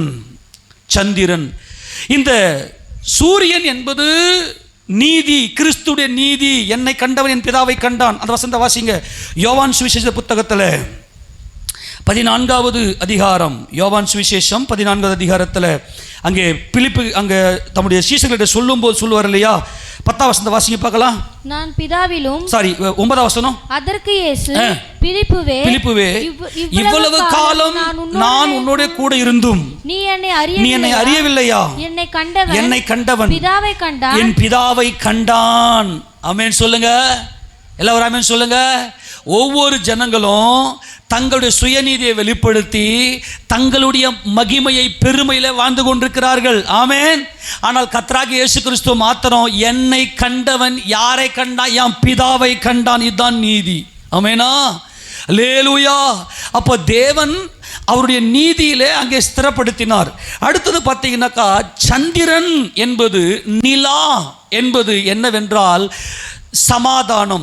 தேவனுடைய கிறிஸ்து இயேசுவினுடைய நீதி நம்ம மேல் இருக்குமே ஆனால் நம்ம குடும்பத்தில் எல்லாரோடும் சமாதானமாக இருப்போம். ஒரே ஒரு வினாடி பொழுது கூட யாரு மேலே எந்த ஒரு கோபமுமே இருக்காது. எல்லாருக்காகவும் நாம் நம்மையே விட்டு கொடுப்போம். இதுதான் இந்த சந்திரன் என்கின்ற இந்த சமாதானம். சங்கீதம் 72ல் இந்த சந்திரன் எப்படிப்பட்டதாக இருக்கிறது என்பதை வாசிக்கலாம். வாசிங்க பார்க்கலாம். 72வது சங்கீதத்தில், 72ஆம் சங்கீதம், அதில் 5ஆம் வசனம் முதல்ல வாசிங்க பார்க்கலாம். சூரியனும் சந்திரனும் உள்ள மட்டும் அவர்கள் உங்கள் தலைமுறை உமக்கு தலைமுறையாக பயந்திருப்பார்கள். நல்லா கவனிக்கணும். இந்த தலைமுறை ஆசீர்வதிக்கப்படணும். நம்முடைய தலைமுறை ஆசீர்வதிக்கப்பட வேண்டுமேயானால் நமக்குள்ள சூரியனும் சந்திரனும் நட்சத்திரங்களும் பிரகாசிக்க வேண்டும். சூரியன் என்பது நீதி, இயேசு கிறிஸ்துவினுடைய நீதி. சந்திரன் என்பது என்ன தெரியுமா? 7ஆம் வசனத்தை வாசிக்க பார்க்கலாம். அவருடைய நாட்களில் நீதிமான் செழிப்பான், சந்திரன் உள்ள வரைக்கும் மிகுந்த சமாதானம் இருக்கும். எப்படி இருக்கும்? மிகுந்த, எல்லாம் வாய்த்தன்னு சொல்லுங்க, மிகுந்த சமாதானம் இருக்கும். அப்போ ஏனோக்குடைய 365 வருடம் என்பது அவர் நீதி உள்ளவர், தேவனையே மகிமைப்படுத்தினார் என்பது விளங்குகிறது. எத்தனை பேர் புரிஞ்சு போச்சு? ஆமேனா? சரி, அடுத்தது சந்திரன் இருந்தா, சந்திரன் என்பது சமாதானம். யாவரோடும் சமாதானமா இருங்கள். இயேசு கிறிஸ்துவே சமாதான காரணர். அல்லேலூயா. கூடுமானவற்றும் யாவரோடும் சமாதானமா இருங்கள் என்று அப்போஸ்தலன் பவுல் எழுதுகிறார். இந்த யாவரோடும் சமாதானம் என்பது தன் மனைவியை உண்மையாய் நேசித்தவர், தன் மனைவியை தவிர வேறு யாரையும் தொடாதவர். இந்த ஏனோக்கு சமாதானம். அந்த நாட்களிலே மனசாட்சியின் காலத்தில் கர்த்தர் யாவரோடும் மனசாட்சியிலே பேசினார். பாவம் செய்யாதிருங்கள். இவனுடைய வேலையை பெண் கொண்டு பெண் எடுத்தல், திருமணம் பண்றது தான் இவன் வேலை. இன்னைக்கு பார்த்தீங்கன்னா நாங்களாம் ஒன்று சேர்ந்து திருமணத்துக்கு முன்னாடி லிவிங் டுகெதர்ல இருக்கிறோம். 2 பேருக்கும் நல்லா வாழ்ந்திருப்போம். 2 வருஷம் 3 வருஷம் ஒன்றா குடும்பம் பண்ணுவோம். பிடிச்சிருந்தா தொடர்ந்து வாழ்வோம், இல்லை விட்டுருவோம். இன்றைக்கும் எல்லாம் இன்ஸ்டாகிராமு, அப்புறம் வாட்ஸ்அப்பு, அப்புறமா ஃபேஸ்புக்கில் இந்த மாதிரி சோசியல் மீடியாவில் போயிட்டு கண்ட அசிங்கத்தெல்லாம் பார்த்துக்கின்னு வாழ்ந்து கொண்டிருக்கிற அதே வாழ்க்கை. ஆனால் ஏனோக்குள்ள சமாதானம் இருந்தது. சந்திரன் என்கின்ற அனுபவத்துக்குள்ள இந்த ஏனோக்கு கொண்டு வரப்பட்டார். ஆக இந்த சூரிய சந்திர இந்த நட்சத்திரம் என்கின்ற இந்த மகிமைக்குள்ளே நாம் பிரவேசிக்க வேண்டும். நல்லா கவனிங்க. இதை நம்ம நட்சத்திரத்துக்கு அடுத்தது போலாம். இப்போ ஏனோக்கு எத்தனை வயசுல மெத்துசலாவை பெற்றார்? எத்தனை வயசுல? 65. நல்லா கவனிக்கணும். 65 என்பது சந்திரனை அடிப்படையாக கொண்ட ஏனோக்குடைய அந்த ஜீவியம், அந்த சமாதானம். எப்படி? யூதர்களுடைய கேலண்டர் எதன் அடிப்படையில்? சந்திரனை மையமாக வைத்த அடிப்படையில். அந்த பிறை தோன்றினால் மாத பிறப்பு அவங்களுக்கு சொன்னேன். அவங்களுக்கு 30 நாட்கள் தான் சொன்னேன். ஆமேனா? அப்போ 65 3 பிரிங்க பார்க்கலாம். 30 கூட்டல் 30 கூட்டல் 5. ஆமேனா? 30 என்பது 1 மாதம், இன்னொரு 30 என்பது 2 மாதம், இன்னொரு 5 என்பது 3வது மாதத்தினுடைய துவக்கம். அப்படியானால் சந்திரன் இவருக்குள் இயேசு கிறிஸ்து 3வது நாளில் உயிரோடு எழுந்தார். ஆமேனா? நல்லா கவனிங்க. நமது ஆண்டவராகிய இயேசு கிறிஸ்து 3வது நாளில் உயிரோடு எழுந்தார். இந்த சந்திரன் என்பது கிறிஸ்து இயேசுனுடைய மரணம், அடக்கம் பண்ணப்படுதல், உயிர்த்தெழுதல். அதுதான் 3ஆம் பிறையாக தோன்றி வளர்பிறையாக வளர்கிற நமது ஆண்டவராகிய இயேசு கிறிஸ்து. ஆமேனா? அப்போ 3வது நாளிலே அவர் உயிர்த்தெழுந்தார். அப்படி போல முதல் 1 மாதம், அடுத்தது 30 நாள், அடுத்தது இன்னொரு 30 வருஷம், அது இன்னொரு 30 வருஷம், 60 வருஷம். 3வது தலைமுறை, ஏனோக்கினுடைய 3வது தலைமுறையில் ஒரு ஜெயங்கொண்ட ஆண் பிள்ளையை பெற்றெடுக்கிறார். ஆமேனா? அந்த ஜெயங்கொண்ட ஆண் பிள்ளை யார் என்றால் மெத்துசலா. அப்போ ஏனோக்கு தன்னுடைய மனைவியோடு சமாதானமாக இருந்தார். தான் குடும்பத்தை ஏனோக்கு கட்டினார். எத்தனை புரியுது? ஏன் 65 வயதிலே மெத்துசலாவை அவர் பெற்றார் என்றால், முதல் 30 வருஷம் அவருடைய வாலிப தலைமுறை, அடுத்த இன்னொரு 30 வருஷம் அவருடைய ஆம்பளை என்கின்ற அந்த தலைமுறை, அடுத்தது ஒரு குடும்பஸ்தன் என்கின்ற அந்த ஒரு ஸ்தானத்துக்குள்ள வரும்போது சரியாக ஏனோக்கு 3வது தலைமுறையில் அவர் உயிர்த்தெழுந்த இயேசு கிறிஸ்துக்கு ஒப்பனையாய் ஒரு ஜெயங்கொண்ட ஆண் பிள்ளையை அவர் பெற்றெடுக்கிறார். ஏன் அவர் சரியாக 65 வயதில் ஒரு ஆண் பிள்ளையை பெற்றெடுக்கிறார் என்றால், அவர் மேலே நீதியின் சூரியனாகிய கிறிஸ்து இயேசு அவர் மேலே பிரகாசித்திருக்கிறார். இயேசு கிறிஸ்துவோடு அவர் பழகினபடியினாலே தன் மனைவியை அவர் நேசித்தார். எந்த மனுஷனாலும் தன் மனைவியை நேசிக்க முடியாது. எந்த ஒரு மனைவியாலும் தன் கணவனை நேசிக்க முடியாது. ஒரு ஆணை நேசிக்கிறாள், ஒரு பெண்ணை நேசிக்கிறானே தவிர என் மனைவி, இவள் என் மனைவி என்று சொல்லுவது மிருகம்.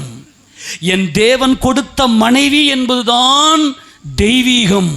அப்போ ஏனோக்கு 65 வயதில் அந்த சந்திரன் என்கின்ற சமாதானம் தன் மனைவியோடு இருந்தபடியினாலே, எத்தனை புரிஞ்சு போச்சு? இந்த சந்திரன் என்பது சமாதானம். தேவனை நாம் மகிமைப்படுத்தி தேவன் தான் என் ரட்சகர் என்று நாம் விசுவாசிப்போமே, ஆனால் மனுஷங்க யாவரோடும் சமாதானமாயிருப்போம். எத்தனை பேர் புரியுது? அப்போ இந்த சந்திரன் என்கின்ற அந்த ஸ்பரிசம், அந்த சந்திரன் என்கின்ற அந்த ஒளி எவ்வளவு இன்பமா இருக்கும் இல்லையா? பகல்ல சூரியனுடைய வெளிச்சம் எல்லாருடைய கண்களுக்கும் வெளிச்சத்தை கொடுத்து வழிநடத்தும். ஆனால் சந்திரனுடைய ஒளி அவ்வளவு குளுமையாக, அவ்வளவு குளிர்ச்சியாக இருக்கும். அப்போ ஏனோக்குடைய வாழ்க்கையில் அந்த முதல் 30 வருஷம், அதுக்கப்புறம் 30 வருஷம், அதுக்கு அடுத்தது 3வது அந்த 30வது வருஷத்தில் ஒரு ஜெயங்கொண்ட ஆண் பிள்ளையை தன் மனைவியோடு பெற்றெடுக்கிறார் என்றுதான் தேவன் இங்கே சாட்சி கொடுக்கிறார். ஆக ஏனோக்குடைய வாழ்க்கையில் சந்திரன் என்கின்ற அந்த மகிமை, ஒரு ஸ்திரீ சூரியனை அணிந்திருந்தால் அவள் பாதத்தின் கீழே சந்திரன் இருந்தது. எப்பொழுதுமே நல்லா புரிஞ்சுக்கணும், எழுத்தின்படியே சொல்லப்பட்ட இஸ்ரவேலர்கள் அவர்கள் நாம் ஆவியின்படி அங்கே இருக்கிற எல்லா ரகசியத்தையும் ஆவியில் எடுக்கணும். தேவன் அந்த ஸ்திரீ இஸ்ரவேல் சபை, அந்த நீதி என்பது யாக்கோபு, அந்த காலின் கீழே சந்திரன் என்பது நடந்தான் என்பது தேவனோட சமாதானம், மனிதர்களோட சமாதானம். அதுதான் இந்த 65 வயது தன் மனைவியை மாத்திரம் நேசித்தான் இந்த ஏனோக்கு. இன்னைக்கு ஒருவேளை உங்களுடைய சிந்தையில் நீங்க ஆலோசி பாருங்கள், உண்மையிலேயே உங்க கணவனை நீங்க நேசிக்கிறீங்களா? உண்மையிலேயே உங்க மனைவி, தேவன் கொடுத்த மனைவி, தேவன் கொடுத்த கணவன், நம்முடைய தேவன் குடும்பத்தின் தேவனாக இருக்கிறார். நீதியின் சூரியனாக இயேசு கிறிஸ்துவோட பழகுன, நீதியின் சூரியனாக இயேசு கிறிஸ்துவோடு பழகுகிற, நீதியின் சூரியனாக இயேசு கிறிஸ்துவின் நீதியின் நியாயங்களை கற்றுக்கொண்டவர்கள் மட்டும்தான் சந்திரனாக இருக்க முடியும். அவருடைய காலின் கீழே சந்திரன் என்பது அது ராகேல்.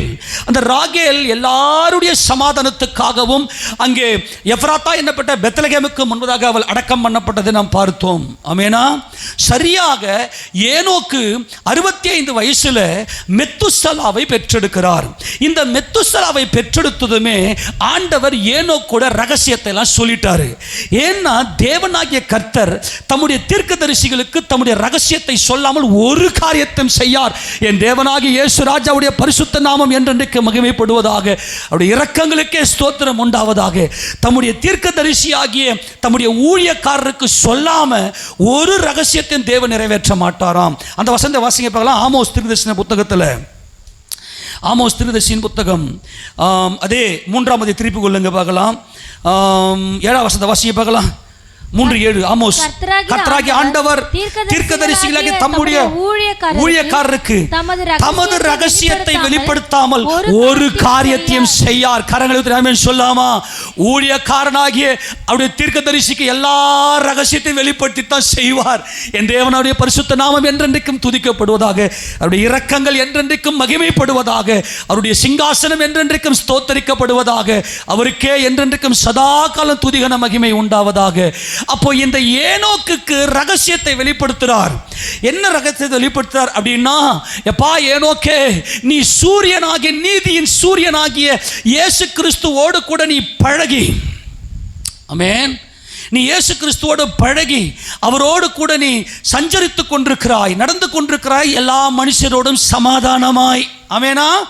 அப்படியானால் ஒரு ரகசியத்தை சொல்லுகிறேன். இந்த ஜனங்களுக்கெல்லாம் அழிவை கொடுக்க போகிறேன். இந்த ஜனங்கள மிருகத்தை போல குடும்பத்தை விட்டுட்டான். டிவியில முன்னாடி உட்காந்துட்டான். TV TV TV TV cinema cinema cinema cinema cinema மோகம், டிவி சீரியல், வாட்ஸ்அப், இன்ஸ்டாகிராம் போதையில சுத்துறான். இன்னைக்கு ரீல்ஸ் சொல்லி ரியல் லைஃபையே விட்டுட்டான். இன்னைக்கு தாறுமாறா போயிருக்கிறான். இந்த உன் குமாரனாகி இந்த மெத்துசலா மரிக்கிற அந்த நாளிலே இந்த முழு உலகத்தையும் அழிப்பேன் அப்படின்ற ஒரு தீர்க்க தரிசனத்தை இந்த ஏனோக்குக்கு கர்த்தர் கொடுக்கிறார். இந்த மெத்துசலா என்று சொன்னால் he dies, it is sent. இவன் மரிக்கிற நாளிலே அது அனுப்பப்படும். ஆண்டவரே, எப்பப்பா இந்த உலகத்தை அழிப்பீங்க? அன்னைக்கு வரைக்கும் மழை பெய்யல. ஒவ்வொருத்தனும் 1000 வருஷம் 900 வருஷம் 1000 வருஷம் வாழ 900 வருஷம் 900க்கு நல்லா கிராஸ் பண்ணி வாழ்ந்தோம். நல்லா கவனிங்க, தேவனுடைய நோக்கம் என்ன நோக்கம் அப்படின்னா, இந்த ஆதாமை 1000 வருஷத்துக்கு இந்த பூமியில வாழ செஞ்சு, 1000 என்பது மகிமை, மீட்பு. 1000 என்பது மீட்பை காண்பிக்கிறது. இந்த 1000 வருஷத்தை டச் பண்ணிட்டான் அப்படின்னாக்கா அவன் மகிமை அடைஞ்சிருவான், அவன் எடுத்துக்கொள்ளப்படுவான். ஆனால் ஆதாம் பாவம் செய்தபடினாலே ஆதாம் 930 வருஷத்தோடு செத்து போயிட்டாரு.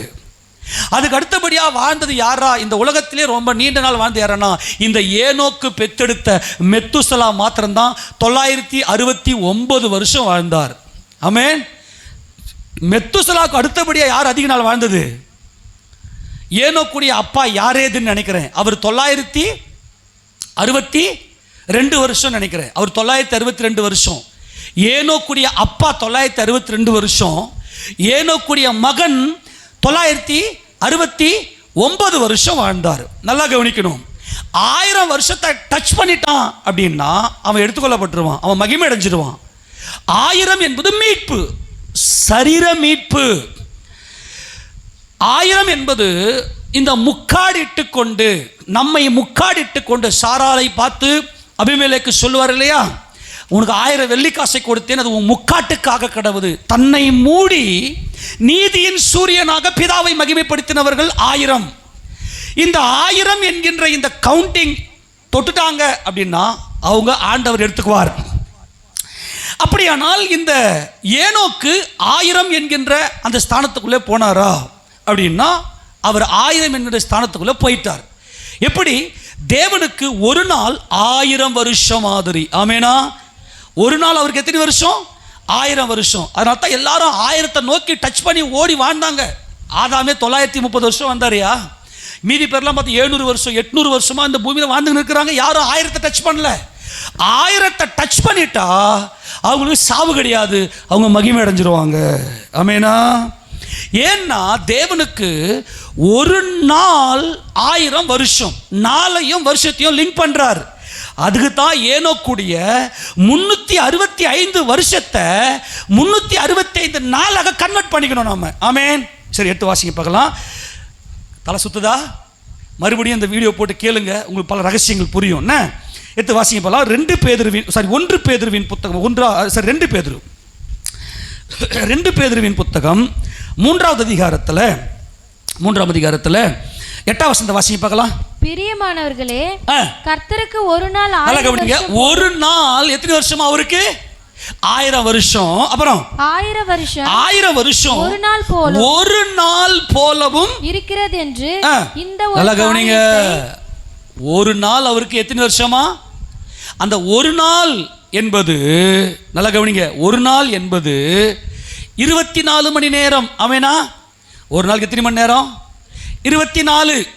ஆமெனா? எல்லாம் கவனிங்களா? 24 என்றால் சமாதானம். அல்லேலூயா. சமாதானம் அப்படின்னா என்ன அர்த்தம்? புத்தி. புத்தி தான் 24. யார் புத்தியோட எல்லாரோட சமாதானமா இருப்பாங்கன்னா அவங்களுக்குள்ள தேவனுக்கு பயப்படுற பயமாகிய ஞானம் இருக்க வேண்டும். ஆமென். புரியுதா இல்லையா? ஒரு நாள் என்பது எத்தனை மணி நேரம்? 24. 24 என்பது எது? மூப்பர்கள், தேவ புத்திரர்கள், தேவ குமாரர்கள். 24 என்பது தேவ சித்தம் செய்தவர்கள். ஏனோக்கு அப்படின்னா என்ன அர்த்தம்? கானோக். நீங்க எபிரேயத்தில் பார்த்தீங்கன்னா கானோக் அதனுடைய கெமெட்ரியா 84. கானோக் என்று சொன்னால் டெடிகேட்டட், ஒப்பு கொடுக்கப்பட்டவன், அர்ப்பணிக்கப்பட்டவன். கிறிஸ்து இயேசுவின் சிந்தையை ஏனோக்குள்ள வந்து விட்டது. கரங்கள் தட்டி மகிமை செலுத்துவோமா? கிறிஸ்து இயேசுவின் சிந்தையை உங்களிலும் இருக்க கடவுது. அவர் தேவனுடைய ரூபமாயிருந்தும் தேவனுக்கு சமமாயிருப்பதை கொள்ளையாடின பொருளாக எண்ணாமல் தம்மை தாமே வெறுமையாக்கி அடிமையின் ரூபம் எடுத்து மனுஷர் சாயலானார். அப்ப இயேசு கிறிஸ்துவின் சிந்தையை ஏனோக்குள்ள இருந்துச்சு. டெடிகேட்டட், தேவ சித்தம் செய்வதற்கு தம்மை தாமே ஒப்பு கொடுத்தவர் தான் இந்த ஏனோக்கு. இவர் இயேசு கிறிஸ்துவுக்கு முன் அடையாளம். அப்போ ஒரு நாள் என்பது இந்த ஏனோக்கு வாழ்ந்த 365 வருஷம் என்பது ஒரு நாளாக தேவன் பார்க்கிறார். இந்த ஒரு நாள் என்பது தேவ சித்தம் செய்த ஏனோக்கு. இந்த ஒரு நாள்ல வாழ்ந்த இந்த ஏனோக்கு 1000 என்கின்ற பூரணத்துக்குள்ளே வந்து விடுகிறார். ஐயோயோ, இதெல்லாம் நீங்க மட்டும் கொஞ்சம் ஆவியில ஸ்பிரிட்ல வச்சு பார்த்தீங்கன்னா துள்ளி குதிப்பீங்க. இவ்வளவு பெரிய ரகசியத்தை வெளிப்படுத்தி இருக்கிறோம். இது கணக்கில் சின்ன கணக்கு. தேவனுக்கு ஒரு நாள் எத்தனை வருஷம்? ஒரு நாள் தேவன் பார்க்கறது யாரை பார்க்கிறார்? ஒரு நாள் என்பது தம்முடைய குமாரர்களை பார்க்கிறார். டெடிகேட்டட், அர்ப்பணிக்கப்பட்ட, தேவ சித்தம் செய்வதற்கு ஒப்பு கொடுக்கப்பட்ட அவர்களை உத்து கவனிக்கிறார். யாராகிலும் ஒருவனை நான் தேடுகிறேன். இப்போ 90ஆம் சங்கீதம் எடுத்துங்களேன். 90ஆம் சங்கீதத்தில் அதில் 4ஆம் வசனத்தை வாசிக்க பார்க்கலாம். அவர் தம்முடைய வேதத்தில் இந்த மனுக்குலம் எப்படிப்பட்ட வாழ்நாள் இருக்க வேண்டும் என்று தேவன் விரும்புகிறார். வாசிக்க பார்க்கலாம். 90ஆம் சங்கீதம் 4ஆம் வசனம். உமது பார்வைக்கு 1000 வருஷம் நேற்று கழிந்த நாள் போலவும் ராஜாமம் போல. நல்லா கவனிங்க. 1000 வருஷம் அவருக்கு நேற்று கழிந்த ஒரு நாள் போல இருக்கிறது. அப்ப தேவன் பார்க்கிறது 1000 என்பது பரிபூரணம், மகிமை அடைதல், தேவனுடைய குமாரர்களாக மரணத்தை காணாமல் எடுத்துக்கொள்ளப்படுதல். ஆமெனா? மரணத்தை காணாமல் எடுத்துக்கொள்ளப்பட வேண்டுமே ஆனால் இந்த 1000 என்பதை தொட வேண்டும். அதனால தான் ஒவ்வொருத்தரும் வாழ்ந்தது எல்லாம் 1000 நோக்கி ஓடினாங்க. ஒருத்தரும் 1000 அடையல, எல்லாருமே செத்து போனார்கள். ஆமெனா? ஆனால் ஏனோக்கு மாத்திரம் எப்படி எடுத்துக்கொள்ளப்பட்டார்? அவருடைய பார்வைக்கு ஒரு நாள் 1000 வருஷமா இருக்குது. அந்த 1000 வருஷம் தேவன் மனுக்குலத்தில் வைத்த மாபெரும் இரக்கம்.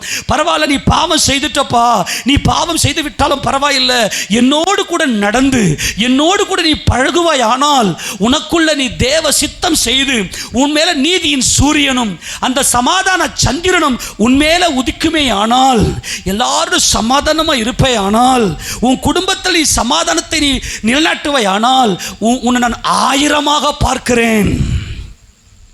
1000 என்பது மீட்பு, மனிதனுடைய மீட்பு. அப்ப ஏனோக்கு அவர் மேல நீதியின் சூரியனும் சமாதான சந்திர வாழ்க்கையும் அவருக்குள் இருந்தபடியினாலே தேவன் அவரை எடுத்துக்கொண்டார். சரியாக மெத்துசலா பிறந்தபோது தம்முடைய தீர்க்கதரிசி ஆகிய ஏனோக்குக்கு அவர் தம்முடைய மகிமையை வெளிப்படுத்துகிறார். இன்னும் சில நாள் இந்த உன் குமார என்னைக்கு சாகரானோ அன்னைக்கு இந்த உலகத்தை நான் அழிப்பேன். ஏன்னா ஒருத்தரும் இந்த 1000 என்கின்ற தேவ சித்தம் செய்கிற தேவ குமாரர்களை தேவன் பரிபூர்ணமாய் 1000 என்கின்ற மகிமையில பார்க்கிறார். ஆனால் ஏனோக்கே, உன்னை போல நீ என்னை போல மாறினதை போல, நீ என்னை போல மாறினதை போல யாரும் என்னை போல மாறல. அப்போ இந்த முழு உலகமும் குடும்பம் என்கின்ற அந்த ஒரு தோட்டத்துக்குள்ளாக யாருமே இல்லை. இந்த முழு உலகத்தை நான் அழிக்க போறேன். இந்த மெத்துசலா சாகிற அந்த நாளில் ஜலப்பிரளயம் வரும் என்று கர்த்தர் இந்த மெத்துசலாவை குறித்து அங்கே ஒரு சாட்சி கொடுக்கிறார். மெத்துசலா என்று சொன்னால் பல அர்த்தங்கள் உண்டு. அதில் ஒன்று நான் சொல்லிவிட்டேன், இவன் மரிக்கிற நாளிலே அதை அனுப்புவேன், அந்த அந்த அந்த நியாய தீர்ப்பை அனுப்புவேன், ஜனங்களை ஜலப்பரத்தில் அழிப்பேன் என்று கர்த்தர் சொன்னார். அடுத்தது மேன் ஆஃப் த டாட், அதாவது துள்ளி குதிக்கிறவன். அடுத்தது மேன் ஆஃப் த டஸ்ட், இவன் மண்ணா இருக்கிறவன், இவன் ஒரு சாம்பலா இருக்கிறவன். அடுத்து மேன் ஆஃப் த ஜவுலின், இவன் ஈட்டியை எரிகிறவன், இவன் ஒரு மிசைல், இவன் ஒரு வெப்பனாக பயன்படுத்துகிறேன் அப்படின்னு சொன்னதை ஏனோக்கு இந்த மெத்துசலாவை பார்த்து பார்த்து பார்த்து பார்த்து வாழ்கிறார். கரெக்டா? சரி, இப்போ நான் ஒரு சின்ன இன்னொரு கணக்கம் போடலாம். இப்போ எப்போ ஜலப்பரலை வந்துச்சுன்னு சொல்லிட்டு வேதம் சொல்லுது, நோவாவுக்கு 600வது வயது இருக்கும்போது ஜலப்பரலையும் வந்துச்சு. ஓகேவா? சரி, இப்போ சின்ன கணக்கு போடலாம். இப்போ ஏனோக்குக்கு எத்தனை வயசு இருக்கும்போது மெத்துசலா பிறந்தாரு? 65 வயசு. அடுத்து திருப்பி இங்கே பார்க்கலாம் எப்பொழுது இந்த சம்பவம் நடந்துச்சு. அதையும் வாசிக்கலாம், தொடர்ந்து வாசிக்க போகிறோம். திருப்பி 5ஆம் அதிகாரத்தில் இப்போ மெத்துசலாக்கு ஒரு பிள்ளை பிறகுது. வாசிக்க பாருங்க, 25 வாசிங்க. மெத்துசலா 187 வயதான போது, இப்போ நோட் எடுத்துங்க, நான் சொல்றதை அப்படியே போடுங்கண்ணே. மெத்துசலாவுடைய வயசு எத்தனை? 969. மேலே டாப்பில் 969 போட்டுங்க மெத்துசலாவுடைய வயசு. ஓகேவா? சரி, இப்போ மெத்துசலாவுக்கு 187 வயதான போது யாரை பெற்றான்? லாமேக்கை பெற்றெடுக்கிறான். 187 தனியாக போட்டுங்க. பாருங்க, 969 தனியாக போட்டுங்க. அது மெத்துசலா, அது மைண்டில் வச்சுக்கணும். இப்போ மெத்துசலாக்கு எத்தனை வயசு இருக்கும்போது லாமேக்கை பெற்றெடுக்கிறார்? 187. ஓகேவா? சரி, இப்போ லாமேக்குக்கு ஒரு குழந்தை பிறக்குது. இப்போ மெத்துசலாவுக்கு பேரன் தான் யாரு? நோவா. இப்போ லாமேக்குக்கு 28 வசனம் வாசி. லாமேக்கு 182 வயதான போது ஒரு குமாரனை பெற்று கர்த்தர் சபித்த பூமியிலே நமக்கு உண்டான வேலையிலும் நம்முடைய கையின் பிரயாசத்திலும் இவன் நம்மை தேற்றுவது சொல்லி அவனுக்கு நோவா என்று பெயரிட்டான். இப்போ நோவா யாருடைய பேரன்? மெத்துசலாவுடைய பேரன். கவனிங்க, இப்போ நோவா பிறக்கும் போது மெத்துசலாக்கு என்ன வயசு? இப்போ லாமேக்கு பிறக்கும் போது என்ன வயசு? 187. நோவா பிறக்கும் போது லாமேக்கு என்ன வயசு? 182. அதை ரெண்டு கூட்டுங்க. என்னப்பா? 200 360. நல்லா கூட்டுங்கப்பா. Very good. 300 சொல்லுங்க. 300. இப்போ ஜலப்பரலை எப்போ வந்துச்சு? நோவாவுக்கு 600 வயசு இருக்கும்போது ஜலப்பரலை வந்துச்சா? சரி, இப்போ 969 இருந்து இந்த 369 கழிங்க. எத்தனை வயசு? 600. நோவாவுக்கு 600வது வயது இருக்கும்போது மெத்துசலா மரிக்கிற அந்த நாளில் தான் ஜலப்பரலையுமே வந்துச்சு. கரங்களுக்கு தெரியாமல் சொல்லாமா? தெரிஞ்சு போச்சா? ஆமேனா? 7ஆம் அதிகாரம் 15 வசனம் வாசிங்க. நோவாவுக்கு 600ஆம் வயதாகும் வருஷம் 2ஆம் மாதம் 17ஆம் தேதியாக அந்நாளிலே மகா ஆழத்தின் ஊற்றுகள் பிளந்தன, வானத்தின் மதகுலம் திறவுண்டு பெரும் மழை. பாருங்க, மழை மட்டுமில்ல, பூமியில் இருக்கிற அந்த ஊற்றுக்கள்லாம் பிளந்து இந்த பூமியில் இருக்கிற ஜனங்களை தேவன் அழிச்சு போட்டார். என்ன அடங்கலை, எல்லாம் மிருகத்தை போல வாழ்ந்து கொண்டிருந்தார்கள். ஆக இந்த ஏனோக்கு மாத்திரம் தேவனோடு சஞ்சரித்து கொண்டிருந்தபடியினாலே இந்த சூரியன் சந்திரன் என்கின்ற மகிமை இந்த ஏனோக்குள் இருந்துச்சு. அப்ப சூரியன் என்றால் யாரை மகிமைப்படுத்துறது? தேவனை மகிமைப்படுத்துறது. சந்திரன் என்றால் தேவ மகிமைகளே மனிதர்களோட சமாதானமாக இருக்கிறது. அடுத்தது நட்சத்திரம். இந்த நட்சத்திரம் என்பதுதான் 300 வருஷம் அவர் தேவனோட சஞ்சரித்து கொண்டிருந்தார். இந்த 300 வருஷம் தேவனோட சஞ்சரித்து கொண்டிருந்து அவர் என்ன செய்தார்னா, உலகத்தில் இருக்கிற எல்லா ஜனங்களுக்கும் சுவிசேஷத்தை அறிவித்தார், காஸ்பல் கொடுத்தார். இதுதான் நட்சத்திரம். இந்த ஏனோக்குள்ள சூரியன், சந்திரன், நட்சத்திரம் என்கின்ற இந்த அனுபவம் இருந்தபடினாலே நல்லா கவனிக்கணும். இந்த நட்சத்திரம் என்பது ஆதாமுக்கு 7ஆம் தலைமுறையான ஏனோக்கு உலகத்தில் உலகத்தில் இருக்கிற எல்லா ஜனங்களுக்கும் கர்த்தராகிய இயேசு கிறிஸ்து வருகிறார், அவர் இந்த பூமியை நியாயந்தீர்க்க வருகிறார், அவர் இந்த பூமியில ஆளுகை செய்ய வருகிறார் என்று சொல்லி இந்த ஏனோக்கு ஜனங்கள் மேல இரக்கம் வச்சு எல்லாருக்கும் சுவிசேஷத்தை பிரசங்கித்தார். அப்போ இந்த நட்சத்திரம் என்பது ஜனங்களுக்கு மத்தியில் பிரகாசிக்கிற அனுபவம். நீதியின் சூரியனும் சமாதான சந்திரனும் பிரகாச நட்சத்திரமாய் இந்த ஏனோக்கு ஜொலித்தார். எடுத்து வாசிங்க பார்க்கலாம். இந்த 300 வருஷம் தேவனை சஞ்சரித்துக் கொண்டிருந்து குமாரரையும் குமாரத்திகளையும் பெற்றார் என்பதுடைய அர்த்தம் என்னவென்றால், யூதாவின் புத்தகம் 14வது வசனம் வாசிங்க. இப்ப ஆதாமுக்கு 7ஆம் தலைமுறை, ஆதாமுக்கு 7ஆம் தலைமுறை. இங்க ஏன் ஆதாமுக்கு 7ஆம் தலைமுறை என்று இங்கே சொல்றார்னா, ஆதாம் பெற்றெடுத்த மற்ற எல்லா ஜனங்களுக்கும் இயேசு கிறிஸ்துவின் நாமத்தில் இந்த ஏனோக்கு சுவிசேஷத்தை அறிவித்தார். அதான் ஆதாமுக்கு 7ஆம் தலைமுறை. 7 என்பது இயேசு கிறிஸ்துவின் பரிபூர்ணத்தை பெற்று இயேசு கிறிஸ்துவோடு ஒருமனப்பட்டு ஒருமித்து நடந்து இயேசு கிறிஸ்துவை போல மாறின இந்த ஏனோக்கு ஆதாமுடைய மற்ற எல்லா பிள்ளைகளுக்கும் நட்சத்திரமாய் ஜொலித்தார். 7 நட்சத்திரங்களை தம்முடைய வலது கரத்திலே ஏந்தி கொண்டிருக்கிற இயேசு கிறிஸ்து. நட்சத்திரம் என்பது தேவ ஊழியர்கள். யாரெல்லாம் இயேசு ராஜாவை பற்றி சொல்றாங்களோ அவர்களை தேவன் நட்சத்திரமாய் அவருடைய பிரகாசத்தை பார்த்து அவர்களை பிரகாசிக்க பண்ணுகிறார். இப்போதான் வாசிக்க புரிஞ்சு போச்சா ஆதாமுக்கு 7ஆம் தலைமுறைன்னு ஏன் சொல்றாரு? அன்னைக்கு இருந்த உலகத்திலிருந்து ஆதாம் பெற்றெடுத்த எல்லா பிள்ளைகளுக்கும் எல்லாருக்குமே தேவனுடைய பிள்ளையாகிய தேவனுடைய குமாரனாகிய இந்த ஏனோக்கு. அல்லேலூயா. ஆதாமுக்கு 7ஆம் தலைமுறை, ஆதாமுக்கு 7ஆம் தலைமுறையாக இயேசு கிறிஸ்துவை போல மாறின இந்த ஏனோக்கு ஆதாமுடைய மற்ற எல்லா பிள்ளைகளுக்கும் அவர் சுவிசேஷத்தை அவர் பிரகாசமாய் பிரசங்கித்தார். தொடர்ந்து வாசிங்க பார்க்கலாம்.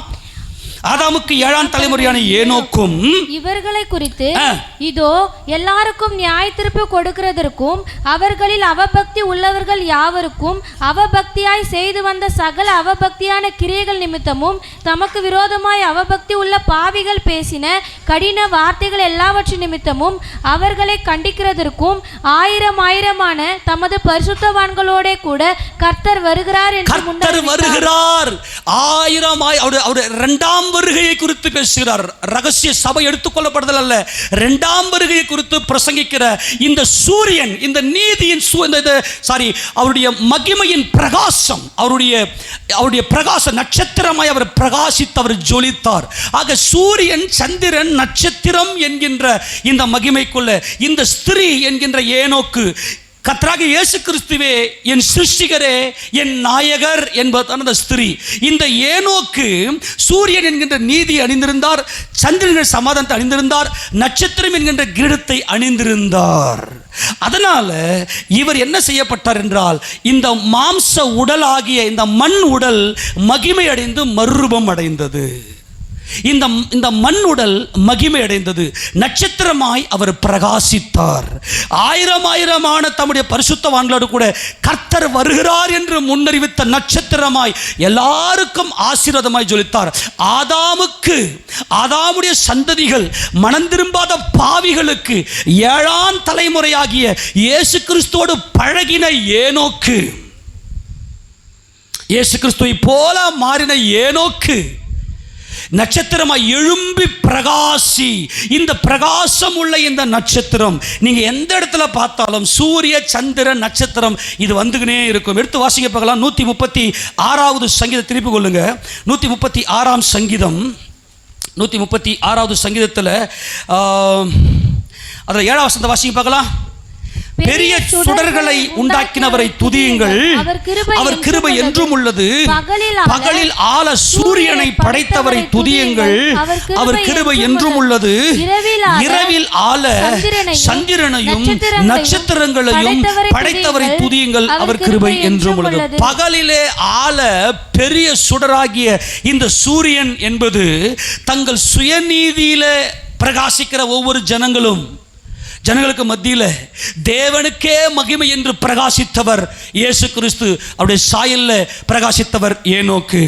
இரவு என்கின்ற அன்பில்லாத உலகத்தில் அன்பே இல்லாத உலகத்தில் தம்முடைய குடும்பத்தில் அன்பை காண்பித்து, தன் ஜனங்கள் எல்லாம் தம்முடைய சொந்த பந்தங்கள் மத்தியில் அன்பை காண்பித்து சமாதான சந்திரனாய் பிரகாசித்த இந்த ஏனோக்கு, அதே மாதிரி தேவனுடைய அன்பு இல்லாத இந்த உலகத்துக்கு நட்சத்திரமாய் பிரகாசித்து, எழும்பி பிரகாசி, உன் ஒளி வந்தது, கர்த்தருடைய மகிமை உன்மேல் உதித்தது என்கின்ற இந்த நட்சத்திர பிரகாசம் என்கின்ற அந்த நட்சத்திரத்தை கிரீடமாய் இவர் அணிந்திருந்தபடியினாலே அந்த மாம்ச சரீரம் மகிமை அடைந்தது, இந்த மண் மகிமை அடைந்தது.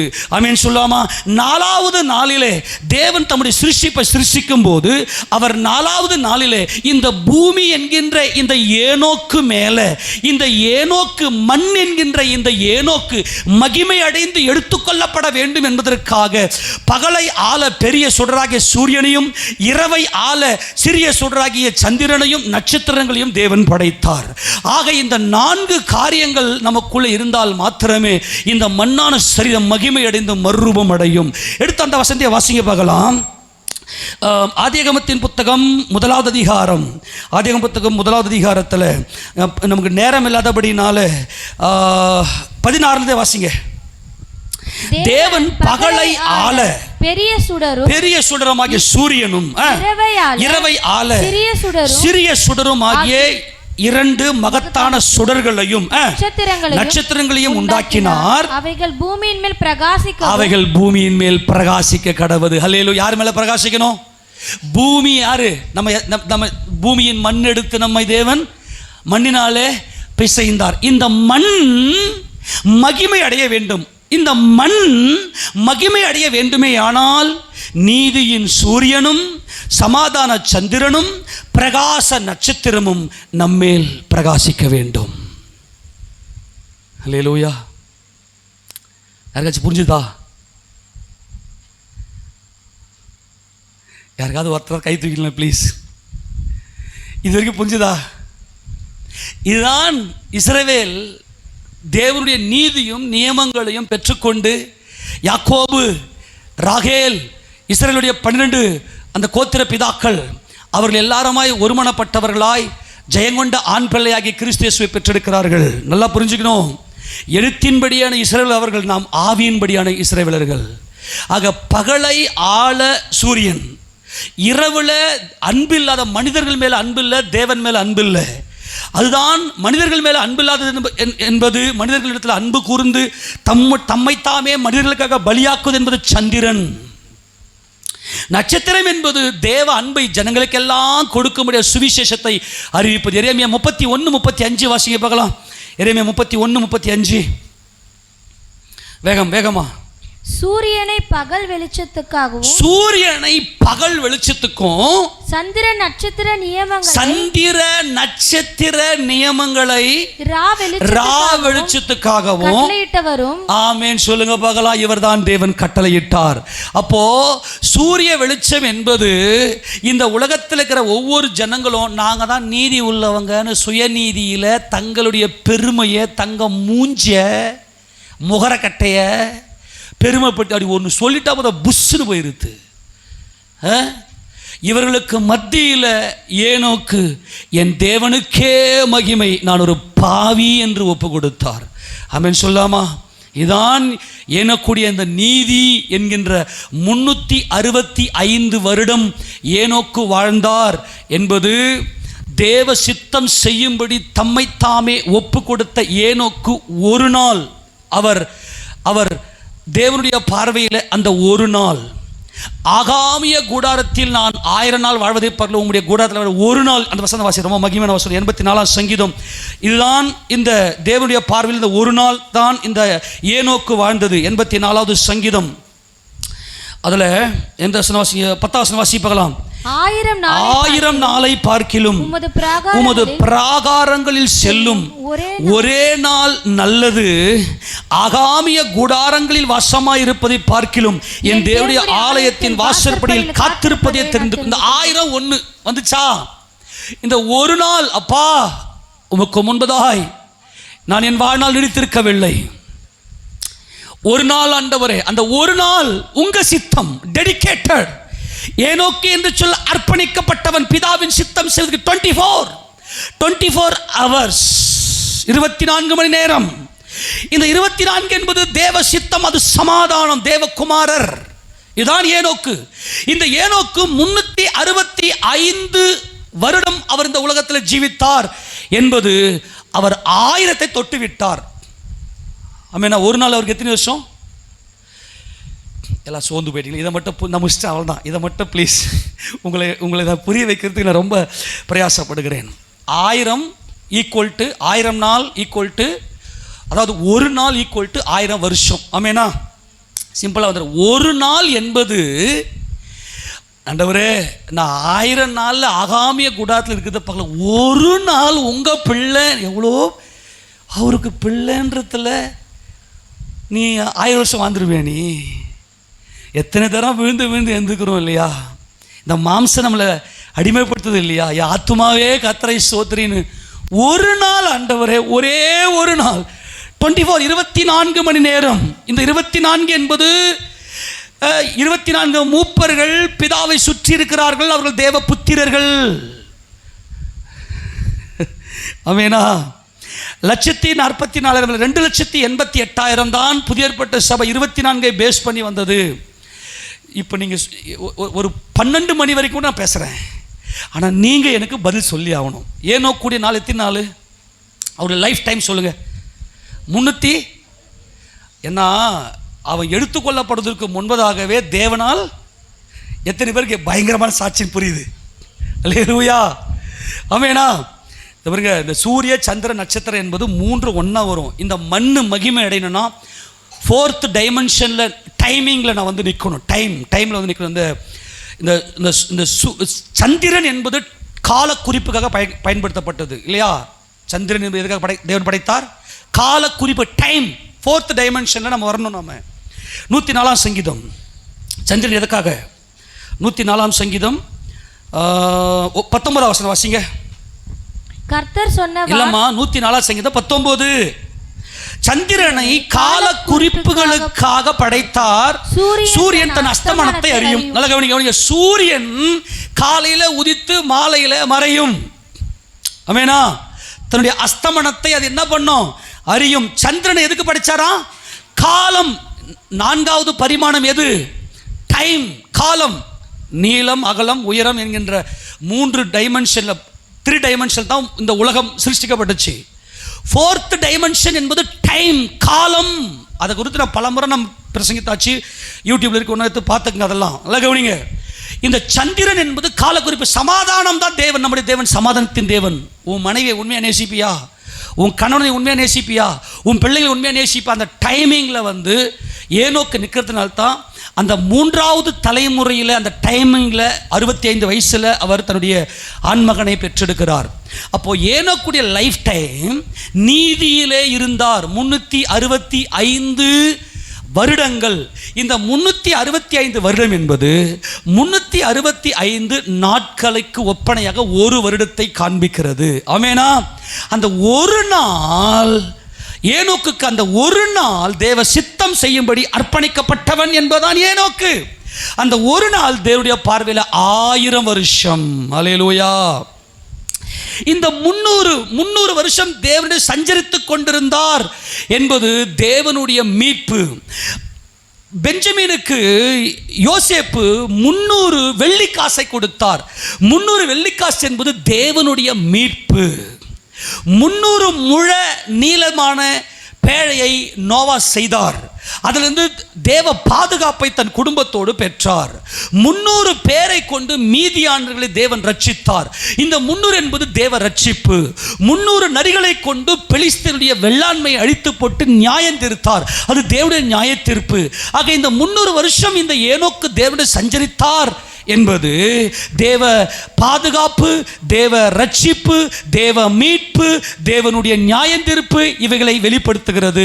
ஆக இந்த 300 வருஷமாக நட்சத்திரமாக ஜனங்கள் எல்லாருக்கும் அவர் கிறிஸ்துவினுடைய 1000 வருட அரசாட்சி இந்த பூமியிலே அவர் செய்ய போகிறார்.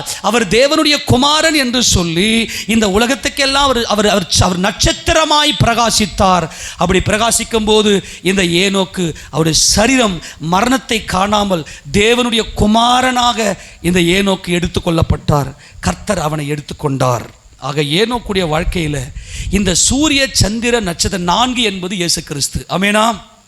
4 என்பது இயேசு கிறிஸ்து. இயேசு கிறிஸ்து ஜீவனுள்ள தேவனுடைய குமாரன். முதலாம் ஜீவன் சிங்க முகமும், 2ஆம் ஜீவன் காளை முகமும், 3ஆம் ஜீவன் மனுஷ முகமும், 4ஆம் ஜீவன் பறக்கிற கழுகு முகமும். இந்த 4 என்பது ஜீவனுள்ள வாழ்க்கை. இந்த ஏனோக்கு ஜீவனுள்ள வாழ்க்கையை வாழ்ந்தவர். எப்படி? இந்த பூமியின் மேலே சூரியனும், பகலிலே சூரியனும், இரவிலே சந்திரனும் நட்சத்திரங்களும் பிரகாசித்தது. இந்த 4ம் ஒன்றை கம்பைன் பண்ணி தான் இவர் மரணத்தை காணாமல் எடுத்துக்கொள்ளப்பட்டார். ஆக இன்றைக்கு யார் யாரெல்லாம் நீதியின் சூரியனாகிய இயேசு கிறிஸ்துவை தரித்துக் கொண்டிருக்கிறீர்களோ அவர்கள் சந்திரனை போல எல்லாருக்கும் அப்படியே இன்பமா குளிர்ச்சியா இருப்பீங்க. உங்க முகம் யாரையுமே வெட்டாது. உங்க முகம் யாரையும் வெட்டாம நீங்க சந்திரன், அதுதான் வந்து டைம். 4th டைமென்ஷனில் நாம் இருக்கிறோம். 4th டைமென்ஷன் நாம் இருக்கிறோம் என்றால் எல்லாரோடும் சமாதானம், எல்லாருக்காகவும் நம்மை அர்ப்பணிக்கிறது. அது மாத்திரமல்லாமல் இந்த நட்சத்திரம் என்கின்ற அந்த பிரகாசம் வரணும்னா எல்லாருக்கும் இயேசு ராஜாவுடைய அன்பை சொல்லியே ஆகணும். இந்த மண்ணின் மைந்தன் இயேசு கிறிஸ்து, அவர் தேவனுடைய குமாரன். அவர் இந்த உலகத்தை ஆளுகை செய்வதற்காக அவர் வரப்போகிறார். இன்னும் 7 வருஷத்தை ஏசப்பா நம்ம முகமாக பார்க்க போகிறோம். ஆமேனா. எத்தனை சந்தோஷமா இருக்கிறது.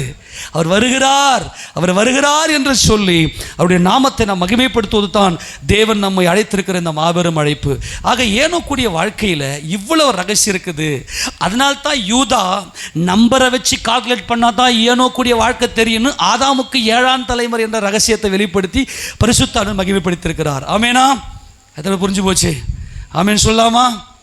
ஆக நாம் இன்றைக்கு இந்த மண்ணுடல் சூரியனை தலையில் மேல் அணிந்திருக்க வேண்டும், சந்திரனை பாதத்தின் கீழே வைத்திருக்க வேண்டும், 12 நட்சத்திரங்களை நம்முடைய தலையில் கிரீடமாய் சூற்றிருக்க வேண்டும். ஸ்பிரிச்சுவல் எழுத்தின்படி அது இஸ்ரவேலர்கள் அவர்கள் செய்து முடித்தார்கள். அது கிறிஸ்துவினுடைய மகிமையை அடைந்தார்கள். அவர்கள் எல்லாருமாய் ரட்சிக்கப்படுவார்கள். அவர் ரட்சிக்கப்படுகிற அந்த காலத்தை அது சரியா 3 வருஷத்தில் காண்பிக்கும். ஆமேனா. சரியா 3 வருஷத்தில் அந்த தரிசனத்தை வெளிப்படுத்த 12ஆம் அதிகாரத்தில் சூரியனை அணிந்திருந்த ஸ்திரீ என்று காண்பிப்பது இந்த 4 தான் இயேசு கிறிஸ்து. ஆமேனா. அவர்கள் தங்கள் ஒரே பேரானவனுக்காக தங்கள் புலம்புவதை போல அவர் வயிற்றில் வாயில் அடிச்சுட்டு புலம்புவாங்க. ஆவிக்குரிய ரீதியிலே சூரியனை அணிந்திருந்து நட்சத்திரங்களை கிரீடமாக தரித்திருந்து பாதத்தின் கீழே சந்திரனை வைத்திருந்த மணவாட்டி சபை எடுத்துக்கொள்ளப்படுகிறது. ஆமேனா. நல்லா கன்ஃபியூஸ் ஆகிடக்கூடாது. இது ஸ்பிரிச்சுவல், அது பிசிக்கல். அது எழுத்தின்படியே அவர்கள் இஸ்ரவேலர்கள், நம் ஆவியின்படியான இஸ்ரவேலர்கள். இதுதான் ஏனோக்குடைய அந்த 365 அந்த 365 என்பது சூரியன்.